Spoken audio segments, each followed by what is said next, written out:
BT on a Wednesday. It's a Fast Lane on 101 to ESPN 201. Your time check is brought to you by Clarkson Jewelers, an officially licensed Rolex jeweler. Andrew Marsh, Anthony Stalter. Appreciate everybody tuned in. And we've got our guy Brad Thompson for the first 2 hours of the show. Jamie's traveling today for the Blues, so BT is with me for the first 2 hours. Dan McLaughlin will join me for the final 2 hours of today's show. And BT, always good to do some radio with you, man. How's everything going? It is going great, man. Life is good. I'm out here in sunny Las Vegas, just visiting the fam out here. And nice. Happy to jump in for a couple of hours. Jamie's probably already in flight. I got a feeling that he's probably asked for a couple of meals already. Probably. I feel like Jamie could end up being one of those guys that, there's a lot that goes into it when Jamie travels. They already know that he's going to be a little bit needy. Yep. Then he gets in. He probably already has some first-class dinner set up this evening in Dallas. So good for him. He's living the dream. Yeah, he could be a needy bear, can't he? Yeah, of course he is. But he pawns it off like he's not, which is the real key of the whole thing. I'm totally laid back. It's cool. Can I have my meal at 6 o'clock or 6:01? I don't want it at 6:05. 6:01's fine. 6:05, not fine. But I'm laid back. I'm cool. 155-degree internal temperature. I said that, and the fact that it's not kind of peeves me a little bit. Write it down, damn it. All right, BT, let's dive into some playoff baseball. Last night, the Rangers took care of business against the Orioles, and then, of course, the Astros, they just opened up a can. And that series has gone back and forth. I'm interested to see if the Twins can even things up today. But we know that the Baltimore Orioles have been sent home. They were swept by a Rangers team that has yet to lose thus far in the postseason. And this is a question that Andrew Marsh and I were kicking around in the office before the show, and you lived it. I don't know if there's an answer to this, but it sure seems like it. There should be. Are some teams just built more for October than others? When you watch the Rangers and you watch the Orioles, and the Orioles had just a remarkable season, 101 wins in that division, but they get swept. Is it a matter of they just ran into a buzzsaw in the Rangers, or perhaps now that they need to keep building a roster that is more postseason ready as opposed to just regular season? Yeah, look, it is a very difficult one to answer, Anthony, and I think that the biggest key is good teams are built for October. There's a reason that the Cardinals aren't playing in October. They weren't a good team this year, right? So, the idea of you get to the postseason because you're a good team. You have to be built to get to October. But as much as people hate to hear about it when it gets there, randomness is a real thing when it comes to the postseason. I thought you brought up a great point when you're looking at the AL East. The AL East, it was one of the best divisions in baseball, had one of the highest regular season winning percentage. I believe it was the third highest winning percentage in the regular season since the division era began. The division era began in 1969. Looking at those numbers heading into the postseason, they went 0-7 in the postseason, did the AL East. So, yes, you got to be built to get there, but you also are going to run into a hot team. I'd rather be the hot team coming in than the best team throughout the regular season.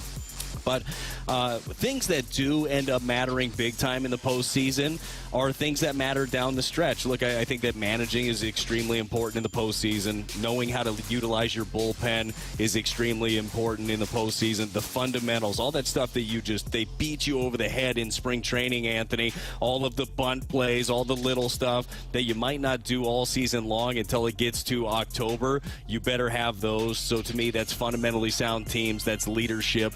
But there's not one quality that I look at and say, well, that team for sure is built for October. Anthony, if you tell me a team is built for October, if you have one top of mind, you're probably just showing me a really good baseball team. Yeah. And those are the teams that end up being built. How do you look at it? Yeah, we say, well, who's built for October? Well, the Braves look built for October. 1 through 9 in the lineup. Anybody can hit a ding-dong Johnson. Anybody can get on base. Anybody can hit doubles. I mean, I'd like to see that lineup. Now, from a pitching standpoint, you may look at it and say that's where they're a little short. That's only because of injuries. And they still have an ace in Spencer Strider. So you look at that team, you say, yeah, that's a postseason team. So you're right in that regard. the Braves are just a good team, period. The Phillies are just a good team, period. They have certain elements. I wouldn't say that the Diamondbacks are built for the postseason, yet they have not lost a postseason game, too. We're not talking about them in the same vein as Texas. So you're right. I don't think that there's a specific model, because anytime you start to walk down a certain route, for example, Bruce Bochy. Well, the Rangers have Bruce Bochy. They have Bruce Bochy. They have a postseason managerial god. Would you say that the other managers are the same way? Would you say that the Rangers won because of Bruce Bochy, or because Corey Seager and Adolis Garcia hit a couple of home runs that still haven't landed yet, and their offense has been great and their pitching has come around? I don't think there's any one answer. I think Bochy, or whatever narrative you want to believe, I think that's part of the answer. And I think that's what's kind of magical about the MLB postseason, is that, BT, this is the most random sport when it comes to their playoffs. Yeah, I would agree with that, and I think that's what makes it fun. Now, and this isn't just because the Cardinals aren't there. It's just from watching it. This postseason has sucked. Like, this has not been the dramatic, all of the your game. We didn't get a game 3 in the wild card round. There has not been much drama thus far. I agree with you. I look forward to. I hope the Twins even the series up. I would love to end up seeing a game 5 in that Twins Astros one. The Phillies Atlanta series, and it was a great finish in game 2. Really bad base running also by Bryce Harper, but very good finish. I was okay with that. I was okay with him kind of making a judgment call, making a read on that, and going. I just thought it was more of a great play with Harris and Austin Riley. Did you fall more into the camp of bad play though? No. It was both. I think it could be a little bit of both. You have to be sure that ball ends up getting down. And Harris made it an incredible play. I saw some people saying that Harris was under it easy. Like, that's not the case at all. That was a great play, jumping at the fence. Yeah. And for Riley to be there as the third level of defense there through that, that's just fundamental baseball. Again, the little things that we were talking about that pop up in October, that was a smart play. But Harper's got to end up seeing that thing down. He's got to be in a position where he can get back. Because if that thing does hit the wall and kicks off, if he's hovering near second base, he should still be able to score on that one. But who knows? Great finish. But that series is going to end up being a good one, we hope. I still think that the Phillies are a more complete team right now than the Braves are, even though the Braves are a flat-out juggernaut. But, yeah, this postseason hasn't quite lived up to expectations to this point. But the fun part is, and you brought up the Diamondbacks, the randomness of it again. The Diamondbacks are out-homering the Dodgers at a large clip right now. That's not their game. That's not how they have been built. But it happens at times. They're throwing the ball well. Gallen's been very good. Merrill Kelly was good. Fott was good.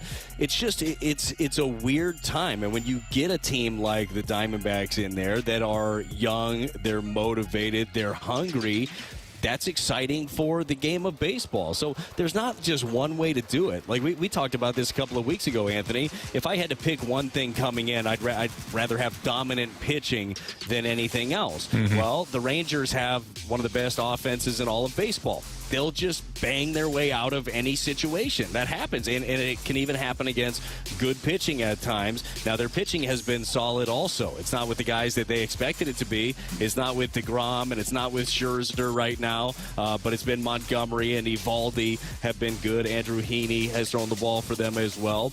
But not everything always goes the way that you plan it to. But in the postseason, you're to be the team, the randomness. There's no randomness in the regular season, right? It's 162 games. Right. So you're going to show who you are. You're going to show what kind of a ball club you are, how you win games, how you lose games. But in October, everything is out the window. Like, it's just about who can be fundamentally sound and who steps up at the biggest parts. And I think that's kind of what we've seen to this point. No doubt. 2:10. Your time check is brought to you by Clarkson Jewelers, an officially licensed Rolex jeweler.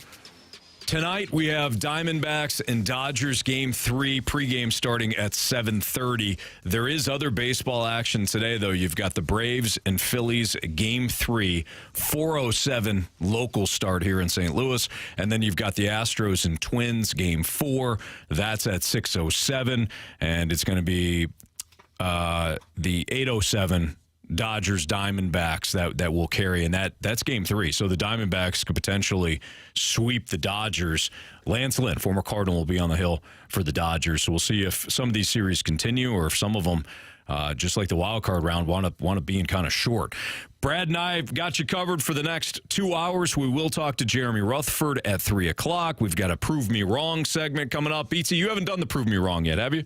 I don't think so. Maybe a long time ago, but I'm game. I'm in. You're going to love it, Brad, because I know at one point you were going to study to become a lawyer. So this is a segment where a listener can throw out a statement, and we have to prove them wrong, and Marsh is the judge. So winds up being kind of fun. Oh, I love this. Yeah, is this kind of like a spin rate thing? I think I can do that. Yeah, Brad, I think you're going to be phenomenal with it, honestly. Perfect. So Brad he'll have his first Prove Me Wrong segment coming up in the 3 o'clock hour.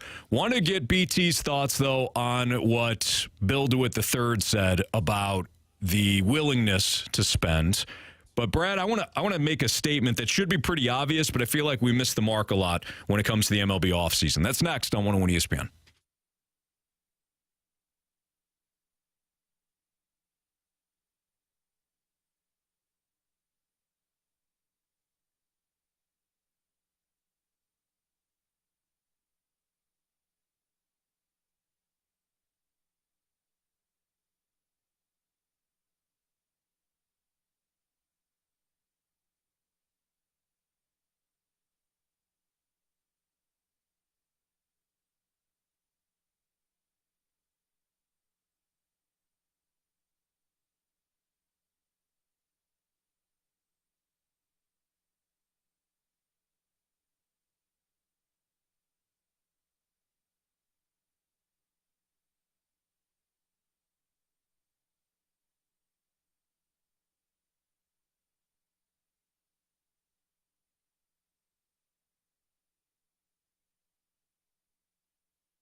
After getting done with my workout at the Missouri Athletic Club, I was walking out of the facility. It was their West Clubhouse, and I saw that they had a board up with different events that are going on throughout the next couple of months. And one thing caught my eye, specifically with this month being October, of course, with Halloween at the end of the month. They got a little trunk or treat event going on in a couple of weeks. And I just thought to myself, man, this is a cool spot. When it comes to the Missouri Athletic Club, whether it's the downtown clubhouse or the West Clubhouse, they do a great job of involving your families when it comes to things like Halloween or other holidays, and they make it they give you an opportunity to do something with the family that's wholesome, and you can talk to other club members, and it's a lot of fun. They also have individual clubs too within the club that if you want to participate, throughout the weeks, they do a great job of that too. Or if you just want to knock out your workout, man, that's a perfect spot too. It's the Missouri Athletic Club. It's Miami C.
Brad Thompson filling in for Jamie Rivers for the first 2 hours of the show. I'm Anthony Stalter.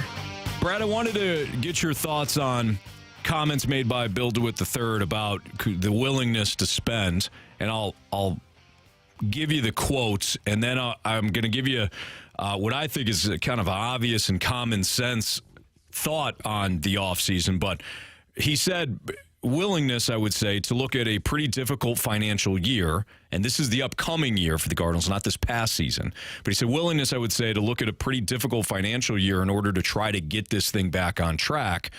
Marsh threw out the question, will sacrificing the operating margins, so i.e. how much you spend, to build back into a contender, will that get the fans back? For me, BT, it's not about spending. We often have turned this into a, hey, are the Cardinals going to spend? Are they finally going to spend? Are they going to spend big? Are they going to do this to make sure that they ensure themselves to be a contender? Here's the obvious statement. It's not about spending. It's about spending on the right players. You can spend like the Mets and spend like the Padres, but you could do so and build a team that's not a postseason team. Correct me if I'm wrong. I don't think the Diamondbacks spent big last offseason, did they? I don't believe they did, Anthony. I think they got rid of their most expensive player, which was Madison Bumgarner, who was terrible for them. So when I look at this, it's not about spending. It's about spending on the right players. Now, does that also mean that you might have to, stretch the pocketbooks a little bit? Sure. But I think, BT, a lot of times when we get caught up in this conversation of, are the Cardinals going to spend? Are they going to be willing to spend? Are they going to get off their, dead asses and do something? We overlook it's about signing the right players or acquiring the right players. What are your thoughts on that? Yeah, no, you're absolutely correct. Look, money is great, and you look at some of the best teams in baseball, they spend, and they spend a lot. We'll talk a little bit later maybe about the Rangers and how the Rangers got back to where they are right now. Well, they did it because they spent a ton of money, but they also drafted and have developed well and got some young players that are impact guys also. But at the end of the day, like the concept of spending money, that doesn't necessarily bring fans back into winning. Winning brings fans back into it. It gets them excited. Now, how are you going to win right now? You just finished off a disappointing 2023 season where you're 20 games under 500. And yes, look, people were coming to games still, which was amazing. Cardinals still went over 3 million in attendance this year, which is great. They made money, maybe not to the extent that they have made in the past. There are some question marks. I have no idea what is going on with the Bally money and all of that, the bankruptcy. Like, I have no clue. Boy, I wish I did, Anthony. I got to tell you, wish I knew what was going on with that. No clue, though. And so, like, you think about, like, the money coming in for the organization, maybe not the easiest time to spend, but you have to. Like, you have to go out there and add, to your point, Anthony, the right players. Going out and overspending for a fifth starter makes no sense. No sense at all for this team. You need dudes at the top of the rotation. Easier said than done, obviously, but that's exactly what this team needs, and we'll see if they're able to do it. But I think that people want a willingness to spend, like just the overall. Right now, what can they do from this point on, Anthony?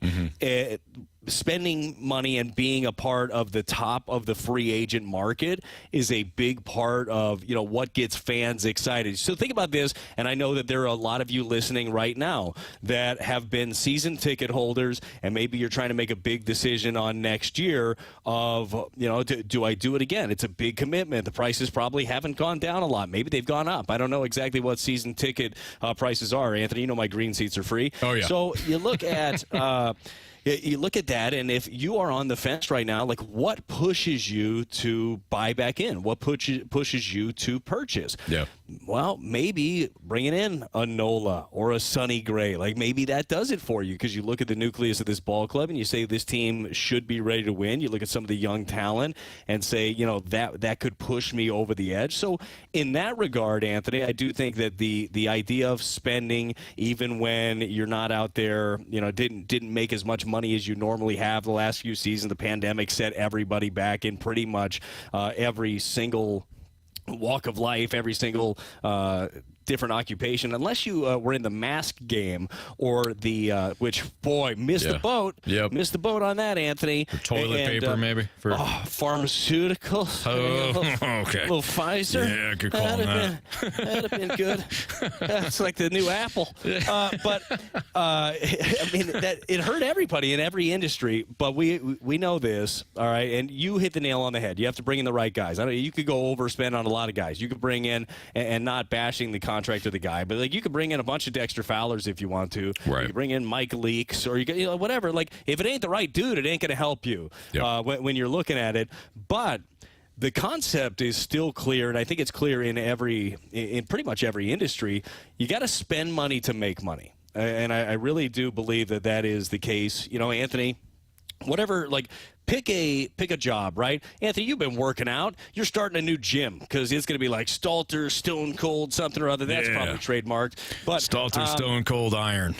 Yes. Okay, great. Great. You're going to start a gym? Well, if you want to have a good gym, now this has worked in the past once. But you don't want to have a gym that looks like average Joe's, okay? Where it's just like, here's some equipment, come on into this gym. No, you're going to pour in. You're going to pay good trainers, and you're going to probably pay for a nutritionist, and you're going to pay for good equipment. This stuff all costs money, and right off the bat, maybe you're not seeing it pay the dividends, but you know at the end of the day it's going to. It's the same thing with baseball. Like, you have to go out there. You have to continue to pour in. You have to put the best team you can. You have to, in my opinion, one of the biggest things, and one of the biggest things that the Cardinals can do and other organizations, you got to pour into your supporting staff. Like, you got to make sure that your minor leagues are strong, that you have great coaches at every level, that you have all of the technology that all of these other teams have. You better make sure that you're up to date with all that stuff, because that's where it ends up biting you down the road. You can put a Band-Aid on a team if you want to, and you can sign a couple of starting pitchers, but if you don't have like all the steps along the way in order,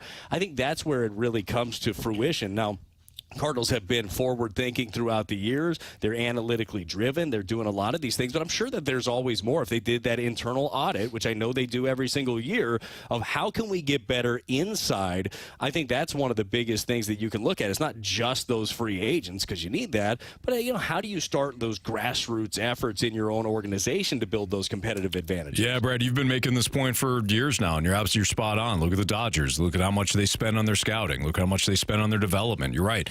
That is something that we probably don't talk enough about. And again, you've mentioned that a lot, but that is one aspect that we don't spend a ton of time discussing, yet we're always quick to say, hey, they don't scout their own team correctly. We bring up some of these trades where the Cardinals have been on the losing end. We say player evaluation. Okay, well, part of player evaluation is not just John Mozeliak. It is the scouting departments and everything that are operating underneath him as well.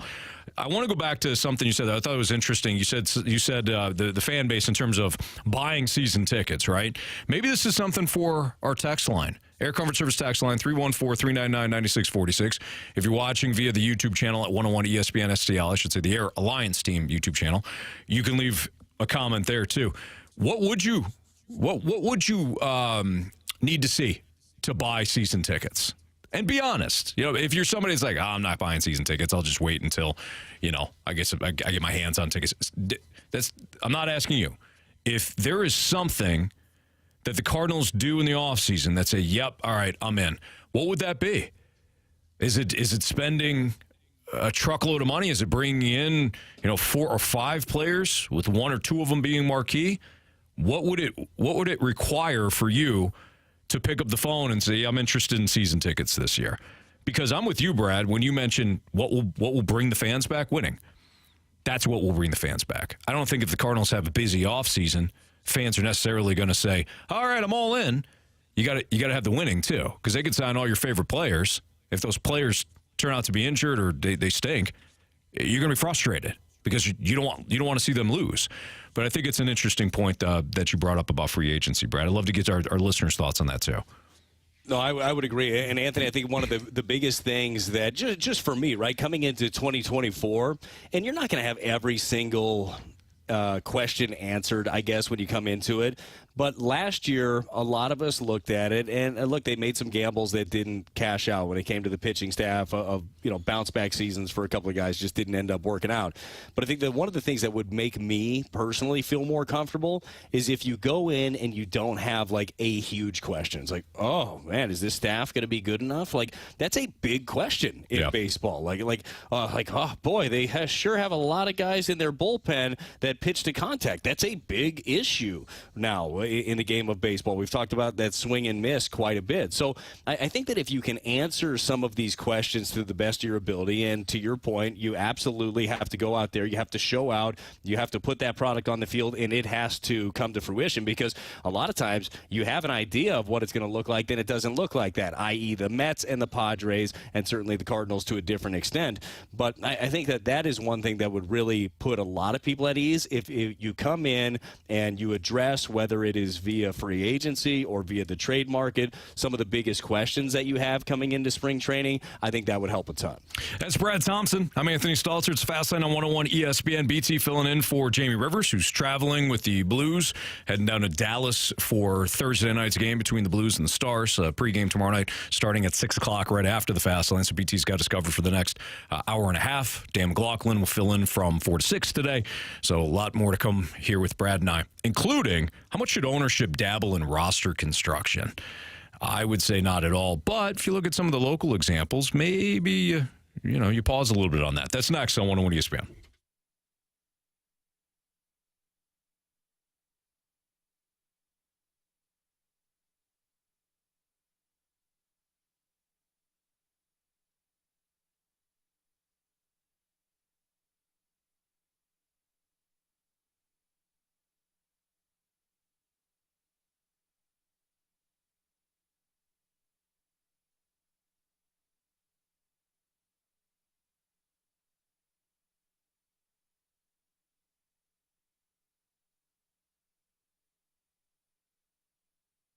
My wife, Chris, and I are currently in the market for a new vehicle or a pre-owned vehicle, and there's only one spot that we're going. That's Auto Center Nissan Herculaneum. We love going down there. We love talking to their fantastic salespeople, and we're looking at a variety of different vehicles that are going to fit our family. We got a family of 5. We got, 3 different car seats and all that, but they've got vehicles at Auto Center Nissan Herculaneum that not only fit what we need from a lifestyle standpoint, but also a budget standpoint. At this point in life with, 3 kids, we're not looking at the top of the line. We're going to look at something a little bit more cost effective. But Auto Center's Nissan Herculaneum, they do a great job too in providing reliable options, both new and used, and they do a great job of supporting us with the financing options too. Lifetime complimentary warranty when it comes to new Nissans too at Auto Center's Nissan Herculaneum. And one of the best points is that they've got all these vehicles. In fact, they've got over 700 vehicles, new and used, right there in Herculaneum, one stop. So you head out there, you don't have to worry about traveling. Oh, that car's actually in our other location. Nope. At Auto Center Nissan Herculaneum, it's at one spot. So when you head out there, maybe I'll see you down there. Tell them Stalter sent you. It's Auto Center Nissan Herculaneum, Highway 55 and McNutt.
Center.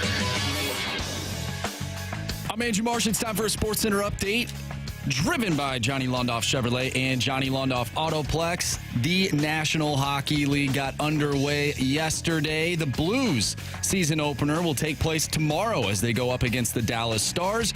Pre-game for that one right here on 101 ESPN starting at 6. Puck drop is at 7. We'll have all the action for you right here on 101 ESPN. We'll talk today with Jeremy Rutherford, our Blues insider from The Athletic, as we approach opening night in Dallas. Once again, Jeremy Rutherford at 3.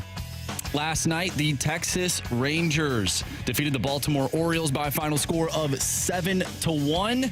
They will head to the ALCS and will either take on the Houston Astros or the Minnesota Twins. Tonight, we have Game 3 between the Diamondbacks and the Dodgers. Pre-game for that one starts at 7:30.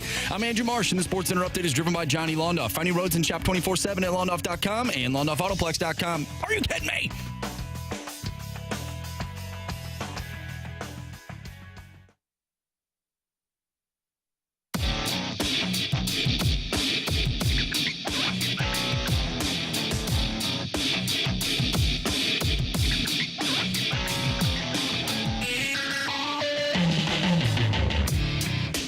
There's different philosophies in ownership. You know what I mean? Some owners kind of stay away and don't engage a whole lot. Other owners do. And his philosophy is he's going to engage. And listen, it's only been a short experience, but it's been a really good experience. It hasn't been fun. You know, it's not fun. Those meetings aren't, I wouldn't characterize them as fun meetings, but those meetings make me better, and I trust they make us better. All right, that was Carolina Panthers head coach Frank Reich, and he was talking about owner David Tepper being engaged in the football moves, and you heard him at the end there, BT. He said, yeah, those meetings aren't fun, but, you know, they're kind of sort of making us better, so I guess I'll put up with them. At least that's how I heard it. I don't know how you heard it. No, that's exactly what he said, Anthony. He said, look, the big boss wants to stick his rich fingers in here, and we are just going to take it and smile is what's going to happen. Look, it is a really interesting one because you know this across sports, man. There are some owners that are so engaged and they just love it. I love during a game, and especially the important ones, right? The postseason, you look up to one of the skyboxes and you see an owner just fist pumping and going crazy. Like, I dig that. You're engaged and you love your team and you want to be all about it. I don't personally like the owner that is just in there because it's another pawn and it's a great thing in their portfolio. Yeah. But there is a difference, right, between the ones that are passionate about their teams and the ones that tend to meddle a little bit and maybe jump into places. And I don't know, Anthony, if you have a example off the top of your head that might be in Texas somewhere. Maybe, Jerry Jones would be one. That's the one. Yeah. That could be the one. Like, I think that there might end up being a fine line of, you know, where should we cut this off? But I kind of go back and forth. Where are you at? I think you laid it out there before the break. You think that owners probably should not really dabble too much when it comes to construction of the roster. Do you believe that as just like a blank slate, like, hey, that's not your job? Yes, absolutely. I think that, and there's several reasons why I believe this. I will say this because, BT, you touched on something that I agree with. I think you nailed it. When it comes to the DeWitts, when it comes to Stillman, yeah, I love that those guys are basically fans. You know, I mean, you're looking at two ownership groups. You know, the DeWitts, as you have pointed out, and you know better than I do. The DeWitts love baseball. You know, they love baseball. They love the Cardinals fans. They are an extension of the fans. I want my owner to be a fan, a rich fan that's got a lot of power, but a fan nonetheless, and to run the team almost like a fan. What I don't want out of my owner, BT, is a Jerry Jones type who is a diehard fan, diehard Cowboys fan that is powerful, and that starts to meddle in the day-to-day operations of building a roster because he's a fan he doesn't know what he's doing. We don't know what we're doing as fans. We like to think we do, but we don't. I think when it comes to ownerships, you look at where they became successful, whether it was real estate or it was the tech world or whatever it may be. Why did they become successful at that? A lot of the times it's they hired the right people. Yes. So hire the right people, put them in place, and then you don't have to worry about ever meddling with the roster. That's how I see it. What about you?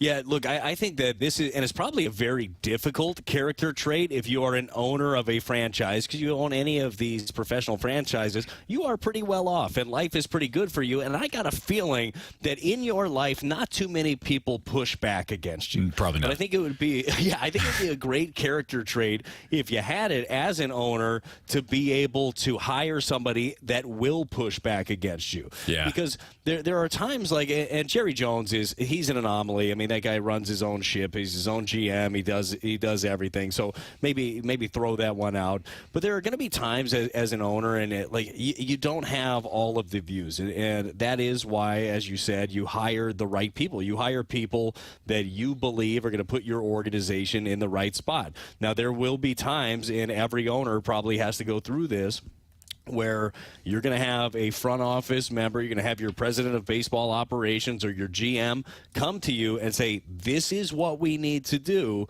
We need your blessing, a.k.a. we need your money, to be able to pull this off. What do you think? And that's where either the business side comes in, where you're punching the numbers in. It's like, analytically, I'm not sure if this works. Or maybe that's where the fan side comes in and said, hell yes, give me that guy. Here's your $20 million or whatever that is. Yeah. But it's really important to be able to have that relationship with whoever it is that you hire. And for the DeWitts, that is Mo. I mean, that is the guy. He's going to be coming to the table. I guarantee you that all of these, some of these players over the years that the Cardinals haven't gotten and Mo's been blasted for, there's a good chance that he might not have had the purse strings to be able to do some of the deals that maybe he wanted to do. Mm-hmm. Whether you believe it or not, every organization does run within a budget, unless you were Steve Cohen last year, who already walked some of that stuff back for the following year. Yeah, said, we're not gonna quite do exactly how we did it last time. Turns out that wasn't the way to do it, so we'll backtrack a little bit. But having that working relationship between ownership, I think, is a really, really important thing. But I don't want the owner of all these teams making all the decisions, Anthony. No, I'm with you on that. And I do want to ask you where Steve Cohen kind of fits into that. Maybe you just explained it. But, the other aspect, too, about ownership, and this is a fine balance because, as you mentioned, they're not used to being told no. They're very powerful, wealthy people. But when it comes to your successful owners, they almost need to be seen and not heard, too, at times. Because I've seen owners come out in various sports and say, this player, I want this player to be, and I'll just use the Cardinals, for example. We've never heard DeWitt say this, but he's got to be a Cardinal for life. Or this guy's going to be a Texan for life. I want him to be a Texan for life. And you wind up speaking to the fan base because the fan base is a little upset because the negotiations between the team and the player maybe not going that well, right? You don't want to do that either because you're almost screwing your GM. Because the agent hears that and is like, really? You want my guy, Brad Thompson, to be a Cardinal for what? For life, huh? Well, it's going to cost you. I think owners can kind of step in it that way, too, trying to speak to the fan base, trying to calm the fan base down a little bit when they just need to allow their GMs or their president of baseball operations to just do their thing. You hired them for a reason, so let them do their job. But I wanted to ask you, go ahead. No, I was going to say that's actually a really good point, Anthony, because and I think this happens maybe on an ownership level, maybe more so than it does from a GM or president of baseball operations level of emotional signings. Yes. So, hey, this guy has been here for a long time. We'd love for him to be here for another year. We give him a bunch of money. It's not worth it. Right. Those things end up biting you at some point. So, you do need somebody to be able to slap your wrist every once in a while. Like, no. No, that's not what is going to help this ball club. Let him go. He can't do it. He's too old. No, that's a good one. But you had a question. What was it? Steve Cohen. Where would you put Steve Cohen into this now? This conversation. I think that I think that Steve Cohen started out as the owner that operated it as if it was his fantasy team, where he did go out there. I mean, he did. He went out there, and not just a normal snake draft. This was an auction, and he outbid everybody. And somehow he ended up having more cash, had a bigger bankroll than everybody else. That's how he went about it. I think, like in anything else in life, and he is a very, very successful human being, one of the richest men on the face of the earth. You learn. You learn from mistakes that you end up making. You learn that just throwing money at things isn't exactly what it's all about. Maybe you learn that there are different aspects of the organization that you want run differently. And to his credit, he brings in David Stearns from the Brewers, who has done a really good job over there. So he's got a new president of baseball operations that can really run things a different way and start building a model and start building a franchise that they have a direction instead of just vigilante going out there and just spending all of this cash. But I think that he's gonna learn from that, and I think that there were some of the conversations which maybe he thought were going to be private between him and Max Scherzer before Scherzer got dealt. But Scherzer basically said, "Yeah, he told us he's not spending any money next year, so I want it out." Like. You have a good team. You have a good nucleus over there. Now it's trying to figure out how to best piece it together. But I think that he would be an owner that you would want. I don't think that he's going to meddle a lot. I think that he wants to win and he is motivated. Like I kind of put him in, maybe not the same level of it, but I kind of put him in that Mark Cuban sort of bucket where like Cuban's a perfect example. Who wouldn't want to play for Mark Cuban? Like he is incredibly passionate. Maybe you don't need him on the court going after the referees, but maybe you kind of like that. Sure. He gives the players everything that he could possibly give them all the creature comforts, and he like truly cares about it. But he also is a guy that is going to allow his group and his front office to work, and then you bring him your proposals, and the guy knows a little bit about proposals with Shark Tank and every other venture that he's had in his life, and he's going to make what he believes to be the best possible decision. I think that you like guys like that. Yeah, good call on that. It reminds me of what Jamie used to talk about when he got to the Red Wings. Yeah, and Mike Ilitch went to him, and Mike Ilitch, of course, no longer with us. He passed away, but Mike Ilitch ran the Red Wings, and he told all the players in Detroit, including Jamie, tell me what you need now, so that you don't come back to me after we don't win and you say we should have had this. Yeah, I mean, how great is that? I mean, the expectation. I mean, he squeezed me a little bit too. Say, hey, tell me whatever you need, but then go win. But I think that players respond to that well, and the owners or the fans too say, look, my owner gives a crap. I'll give him my money because he's trying.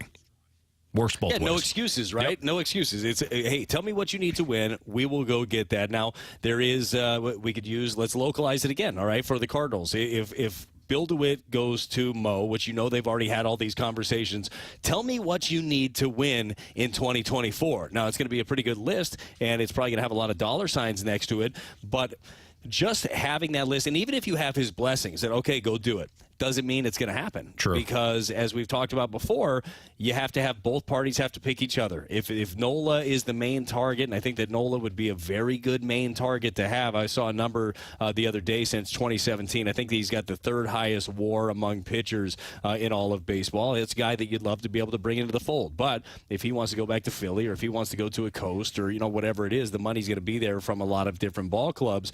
Like, just having that blessing doesn't necessarily mean it's going to happen. But it certainly makes things a lot easier instead of having to use something that we've talked about before, zig when everybody else is zagging. Like, oh, you guys are spending a lot of money on swing and miss. Look over here. I got a guy that gets ground balls at a great rate, even though that we can't shift anymore. Yeah.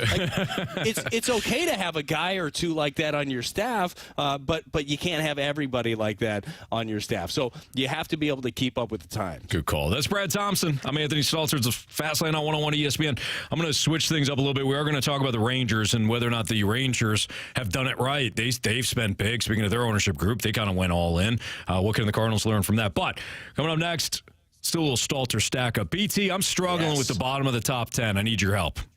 You in? I got you. Yeah, of course. You are. Of course you are, BT. That's my guy. Stalter Stackup next on 101 ESPN.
It's time for the Stalter Stackup. The top 10 teams in the NFL from the mind of Anthony Stalter. All right, BT. Let's do a little Stalter Stackup here. I want you to tell me where I got it wrong, okay? You start fighting back at any point. Sound good? Well, yeah, I can do that. Real quick, before we get into the Stalter Stack-Up, I do want to ask you, Anthony, what happened this week to us against the Riz show yet again? Because, I mean, part of the Stack-Up is just picking the right teams. Teams that we think are going to be good. Teams that we think are going to win football games at a high clip. And apparently we didn't pick those teams well enough this week. Well, Marsh, Yeah, I happened, BT. That's what happened. Marsh, I've been the guy at the bottom of that pile before. It doesn't feel good, especially when it's like solely your fault that the team lost. Like that is a bad feeling. It's like standing on the mound when they're playing Go Cubs Go at Wrigley. It is a bad, lonely, sad feeling, and it's one that you hope doesn't happen more than once. Inevitably, you know it will. That's the sad part. But it's okay. We'll bounce back because I think I only had one more game than you. What'd you get, 6 this week? I got 7. It was a rough week. It's been a weird NFL season. That's why I'm very interested in this Stalter Stack-Up, Anthony. BT, I appreciate you giving me one more than I actually got. I actually had 5. Oh, damn. That's hard to get 5. Thank you. Did you pick blind? It was not a good week, but like I said yesterday, we got a good group in that room that I think will build me back up to be better next week. Marsh is going to be better. I believe in him. I've been getting too cute with my picks. I've been there before. 2 years ago. Anthony, you have been in the past a big overthink guy. Oh, yeah. Like, you'd go in and be like, I don't know, this third-string running back, he might get a couple of snaps, and that's going to be the difference maker. That happens at times. I saw this backup guard play at UTEP, and I know he can play. So Watching that Maction, and then I saw his all-22, and boy, he really gets after it. Right. All right, Anthony, let's get into your Stalter Stack-Up. I want to hear this. Let's do it. Number 1. Yeah, that's right. We start off with number 1, BT. San Francisco 49ers. There's no change at the top, no reason to change. They just had their quote-unquote litmus test against Dallas, and I think they passed with flying colors. So that's an easy one. That's a layup. San Francisco. Number 2. I still got the Eagles. I got the Eagles, too. That's going to be an interesting NFC Championship game if that winds up being the 49ers and Eagles. And if the Eagles position themselves to get the number 1 seed in the NFC and the 49ers got to go back to the link, I think that's going to be interesting. Otherwise, these are the top 2 teams in the league, top 2 teams in the NFC. Number 3. Some people may have fought me on this over the last couple of weeks. I keep saying that while I recognize some of the issues that the Chiefs have offensively, they still have Patrick Mahomes, they still have Andy Reid, banged up Travis Kelce, gutted one out last week after getting hurt again. But the defense has been very good for Kansas City. In fact, I think they've been overlooked thus far, and they've played better than the offense. And at some point, that offense is going to start firing on all cylinders. So at 4-1, I got the Chiefs at 4. Number 4. Number 3, I should say. I didn't knock the Bills for their loss to the Jaguars in London. I looked at it and I said, okay, do I move the Dolphins back up against the Bills? We saw that. 2 weeks ago. Miami had an opportunity to take down Buffalo when they had their chance, and Buffalo ran roughshod over them. So I'm going to leave Buffalo at 4. They stubbed their toe against Jacksonville in London, kind of a goofy setup with them going out, late and staying up and doing all that, trying to adjust to the time. I think they overthought it and wound up losing to a Jacksonville team that might be finding its stride. But I got Buffalo at 4. Number 5. Now I got Miami 5. Miami is a top 5 team. They've proved it each and every week. They haven't faced necessarily, the gauntlet of opponents thus far. But, boy, when they have won big. They've got the Panthers and then the Eagles, so not a big test this week. But then next week they got another test. Number 6. I got to move Jamie's Lions up to number 6. They continue to take care of business. Again, not a good opponent with Carolina, but what do you do against bad opponents? You hang 42 on them and blow them out. This is an interesting game this week. They're going to Tampa. They take on Shaky Bakey and company, and the Buccaneers defense has played very well. So this is one of the more intriguing matchups this upcoming week, but I got the Lions at 6. Number 7. I moved Jacksonville back where I think a lot of people would have had them at the start of the season. I got Jacksonville at number 7. I think that when you look at some of their their losses this year, the one to Houston, that's a head scratcher. And then you look at, Kansas City where he couldn't move the ball.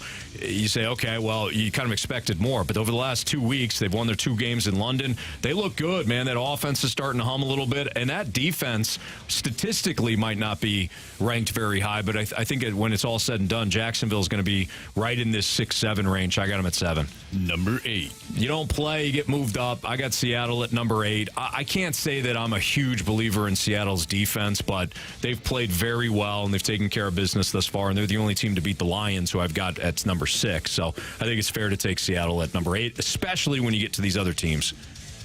Number 9. I got Dallas. Marsh said, you got the Cowboys in the top 10. Why?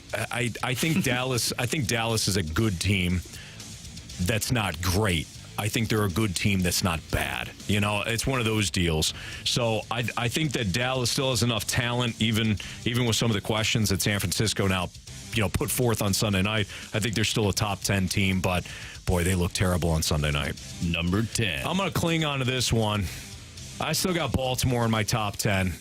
Boy, they looked bad, but they should have won that game against Pittsburgh. If Lamar doesn't throw a horrible interception off the muffed punt, they win that game, and, where do we have them? I still have them in my top 10, but, boy, they've got a lot of issues. Defensively, they're fine. Offensively, they're kind of a version of Minnesota where they're turning the ball over consistently in opponent territory and, taking bad sacks. Lamar's taking some bad sacks. They don't have a running game. So they've got a lot to figure out, but I still have them ahead of teams like the Chargers. And, I don't know who else you'd kind of sneak in there. Maybe Tampa. Maybe I got Tampa wrong on this, and I should have them at 10. But they got an interesting test against the Lions, so if they beat the Lions, we'll move them into the top 10. All right, we've got to get to Jeremy Rutherford. He's next. He's going to join us, talk a little Blues ahead of Blues Stars tomorrow. That's next in the Fast Lane on 101 ESPN.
hits and nuggets. It's time for the Rutherford Report with our Blues insider, Jeremy Rutherford. Brought to you by Scott Lee Heating Company, a proud Mitsubishi Electric Elite contractor.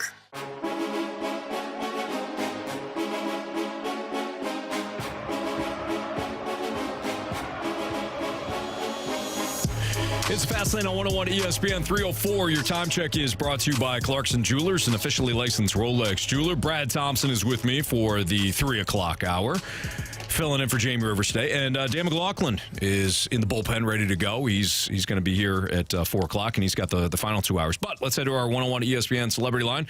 We're joined by our guy, Jeremy Rutherford, talk about the Blues. At JP Rutherford, of course, where you can follow him on Twitter, and JR covers the Blues for The Athletic. What's up, JR? Oh, not too much. Just first flight of the year to Dallas out here at Lambert now. You know, I had to take the shuttle over here, broke down a couple times. I think I'm on the same flight as JK and Riv, and I'm just waiting for their Escalade to pull up and drop them off here at Lambert. That makes sense, JR. Yeah, just make sure you get next to them because they're gonna get some sort of benefits. You know that. JR, what is the thing? And let's just focus on the Stars matchup specifically. What's the thing that we should be kind of looking out for storyline wise as the Blues get ready to take on the Stars in 27 hours or so? Yeah, I think it's something that Doug Armstrong touched on today. He had a little media scrum 10 o'clock this morning and said what he's going to be looking for, Anthony and BT, is the team playing together for each other, 30,000 feet up in the air. He's going to be watching to see if there's that team attitude. And I really do think that's the biggest thing. I mean, we can break down all the positions we want. We've done that for a few months now, all the competition, who needs to play well, things like that. But this team needs to put forth an effort. And I thought Doug was pretty upfront and honest when I asked him, is this a playoff team? And he said he's eyeing that third place in the Central Division. He thinks that they can be in the middle third of the league and hopefully the upper side of that middle third. So to me, if the Blues are going to be that team, we've got to see that team mentality right out of the gate against this Dallas team. Yeah, that toughness is definitely going to have to show up. And one thing, JR, that I think is going to be tough maybe for a couple of guys. Look, you've got Kyrou and Thomas both starting their big 8-year deals. What do you think it's going to be like for these guys now being the hunted? When somebody's game planning for the offense for the Blues, it's Kyrou, it's Thomas, and they don't have the veteran guys to lean on when it comes to that. How big of an adjustment do you think it is for those two? I think it's a big thing, especially it's going to be a big thing for Kyrou. I think Thomas, he's been stepping into O'Reilly's shoes the past couple of years, and he's kind of felt that. With Kyrou, he's kind of had Tarasenko up there, and maybe he's playing second-line minutes, third-line minutes, getting 16, 17 minutes a game. But, now he's probably going to get a little more ice time, and the focus is going to be on him. And so as you look at Jordan Kyrou moving forward, what did he take into the summer, BT? How did he understand it when Craig Berube said, hey, this isn't junior hockey? By all accounts, he's looked pretty good in camp. He's also, tried to improve the maturity, the professionalism. There was a lot of talk at the end of the year, Justin Falk being one of those veterans who said that we let that slide. And I think Kyrou was one of those guys. So if he's going to be the type of guy who can deal with that pressure and that spotlight and still try to perform, he's got to improve in all those areas that I just mentioned. And I think, so far it's early, but he's off to a good start. JR, I was looking at your site, The Athletic, today, and I saw that there was an article about NHL coaching hot seat. Why should or shouldn't these 9 coaches be worried? And they listed the odds. They say Vegas odds. I imagine they're talking about offshore odds because I can't imagine that Vegas Sportsbook has these. But the first name on top of the list in terms of, best odds to get fired was Craig Berube. I know that this has been a little bit of a national topic of conversation. And am I being naive to believe that Craig Berube is going to be just fine? Well, if you're being naive, then I'm being naive because that's the way I see it as well. I agree with you. And DJ Smith is a guy who's at the top of that list, the Ottawa coach. Craig Berube's run second place in a lot of the polls, that do that first coach fired thing. And, I see the past couple of years it hasn't been, especially last year, what Blues fans wanted, but Craig Berube's got 2 years left on the deal.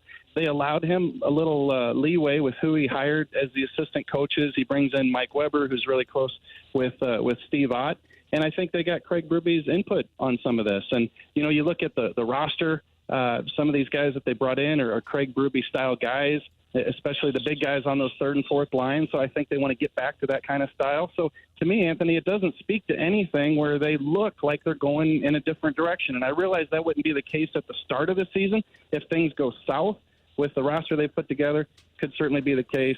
I don't see any outlook where the Blues are going into this season looking for the first sign of failure to fire Craig Berube. So, JR, how do you evaluate Craig Berube this year? I mean, is it simply wins and losses? Is it the identity if the team plays like you want them to? Is it defensively if they are sound like they should be and doesn't look anything like last year? Like how does that look? Where is that grading scale for him?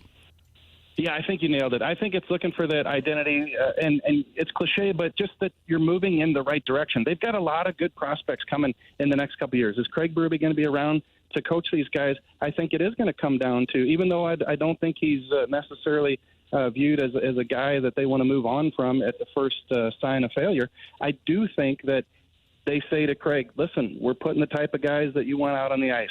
We're playing the style that you want to play. You got your assistant coaches. We got everything the way you like it. Now, if we see a team that's not competing and not doing the things that we want to see, then certainly they could go in a different direction. So I think that if you look at the big picture, that's what Craig Berube's team this year has to show them. And I think that's why the emphasis from Craig Berube and also some of these leaders like a Braden Shen, it's nothing but pride, work ethic. Those are the types of words they're using. I think that's the type of team they want to be. And if they don't show that, then that's where I think you could start to see reasons why there could be a change. With Jeremy Rutherford, it's the Fast Lane on 101 ESPN. Jerry, when you look at this current roster and you look at it compared to last year, one of the points that I have made is that, yeah, there's some changes, but there's also guys that are not on one-year contracts anymore. I think that factors in. How much can be said for these guys know that you've got a slew of guys that have their money, that have no trade clauses, so they know this is going to be the group for better or worse moving forward here for at least the next couple of years. How much do you think that impacts the players on the ice? Yeah, it's definitely a fair point. I mean, when you look at some of these guys, 4 years for Krug and Falk, and Letty's got 3 years left. Some of these guys, Kyrou, Thomas, younger guys, they've got the long-term deals. Parayko's still got a lot of years.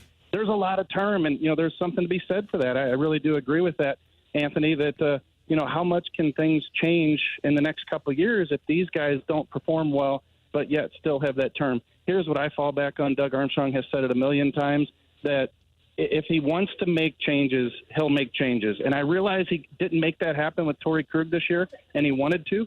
Torrey Krug invoked that no-trade protection. But I think if we get into another offseason next year where the Blues miss the playoffs this year and they don't show these things that we just talked about with a Craig Berube-style team, I think Doug Armstrong is going to find a way to move a couple of these guys out. They might not get what they should for some of these guys, but I think that Doug Armstrong is going to explore those options and try to move some guys.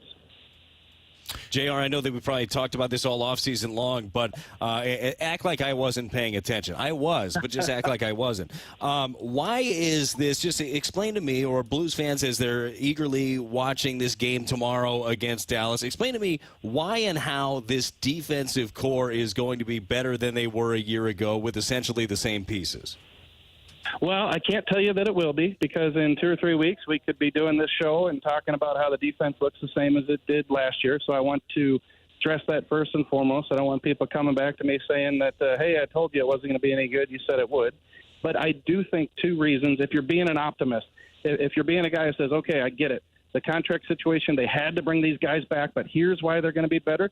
First of all, I think it is a little bit of pride. You have players, and Jamie will tell you, these guys have been in the league and been good players when you talk about Parayko and Krug and Letty and Falk and these guys, and they know how bad it was last year. I think you're going to have the forwards playing for them more this year because, hey, look, the D took a lot of the onus for the way that last year went. And then second of all, I think the system change. I think the way that they're packing it in a little bit, they're going to protect the slot better. At least that's the way they're drawing it up on paper. They're going to try to push stuff to the outside. I think we're going to see a different style. But you can change the system. You still need guys to make the plays, to block the shots, to get in the corners, to do these things. That's why, you talk to Mike Weber, and people will tell you that Mike Weber is a guy who gets his guys to play for each other. And so that's what we're going to need to see. So to me, it's the pride factor, and it's the change in scheme that I think could make this defense better, even though there weren't any changes in terms of personnel. JR, we know you got a flight to catch, so good luck covering the Blues tomorrow night, or have fun. And, we're going to be looking forward to your first recap of the new NHL season. And we'll talk to you again next week. Yeah, for sure. We'll talk to you guys later. Thanks. All right, sounds good. With Brad Thompson, I'm Anthony Stalter.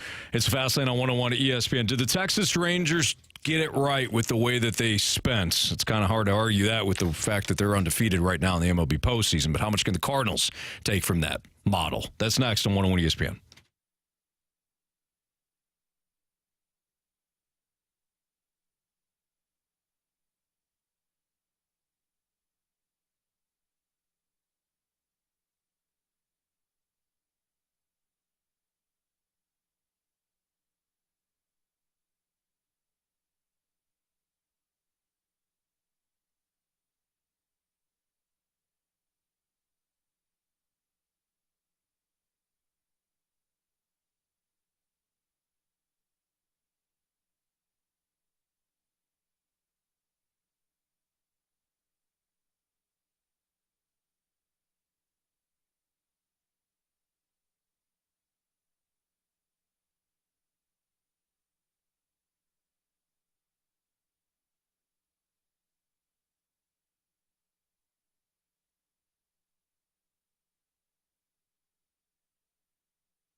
There's a swing and there's a drive.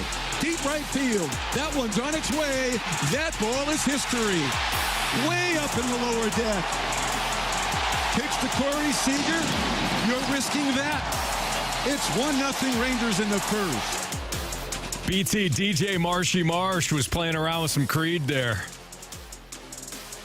I love it. I think that is the biggest key to success for a team, for an organization. Look, it's not about spending $500 million on 2 free agents a couple of years ago who are, by the way, playing really well. It's not about signing guys like DeGrom, who only pitched 6 games for you, trading for Max Scherzer, who is currently hurt. Hopefully he'll be back for the ALCS. It's about finding a band that gets you going and then riding the wave. And that's exactly what they have found with Creed. Now, I wouldn't have expected Creed being the band, but Anthony, I think they found it. And I also think that Creed is crapped on more than they probably should be. You know, their first album was solid. Their second album was pretty good too. You know, there's some songs that I'm not necessarily a fan of, but Sing them. Give me a little My Own Prison. Stop. Come on. Solid. It's a good message there, too. You know? I will take that song with arms wide open, to be honest with you. Yeah. There you go. Well done. So would Marsh, apparently. We just got a text from the 618. Why did I just start floating in my car when Creed started playing? You know why. It just does it. Once that Creed hits your ear hole, you just start elevating. That's what happens. All right, Anthony, I would just say Creed is inside us all. Oh, you know I mean? Absolutely. Yeah. Do you have any other references to their songs? Oh, what if I did, Anthony? You know, what if? But I don't. That one almost got past me. All right, let's talk about these Rangers. These unbeaten Rangers. Is the big takeaway, I'm sure some people will jump to this conclusion, it's the big takeaway just, hey, listen, they spent on Marcus Semien, they spent on Corey Seager, 2 years later, boom, ALCS. Is that the message? It's not, that shouldn't be lost in the message for sure, that they went out and acquired 2 of the top free agents in the market, and they spent $500 million doing so. Like, that absolutely is part of it. And then they also supplemented, remember, in that same year too, Anthony, they signed John Gray during that year. Was that Eovaldi? No, Eovaldi, I think, was this past year. Eovaldi this year, yeah, and he's got 1 more year under contract, I'm pretty sure.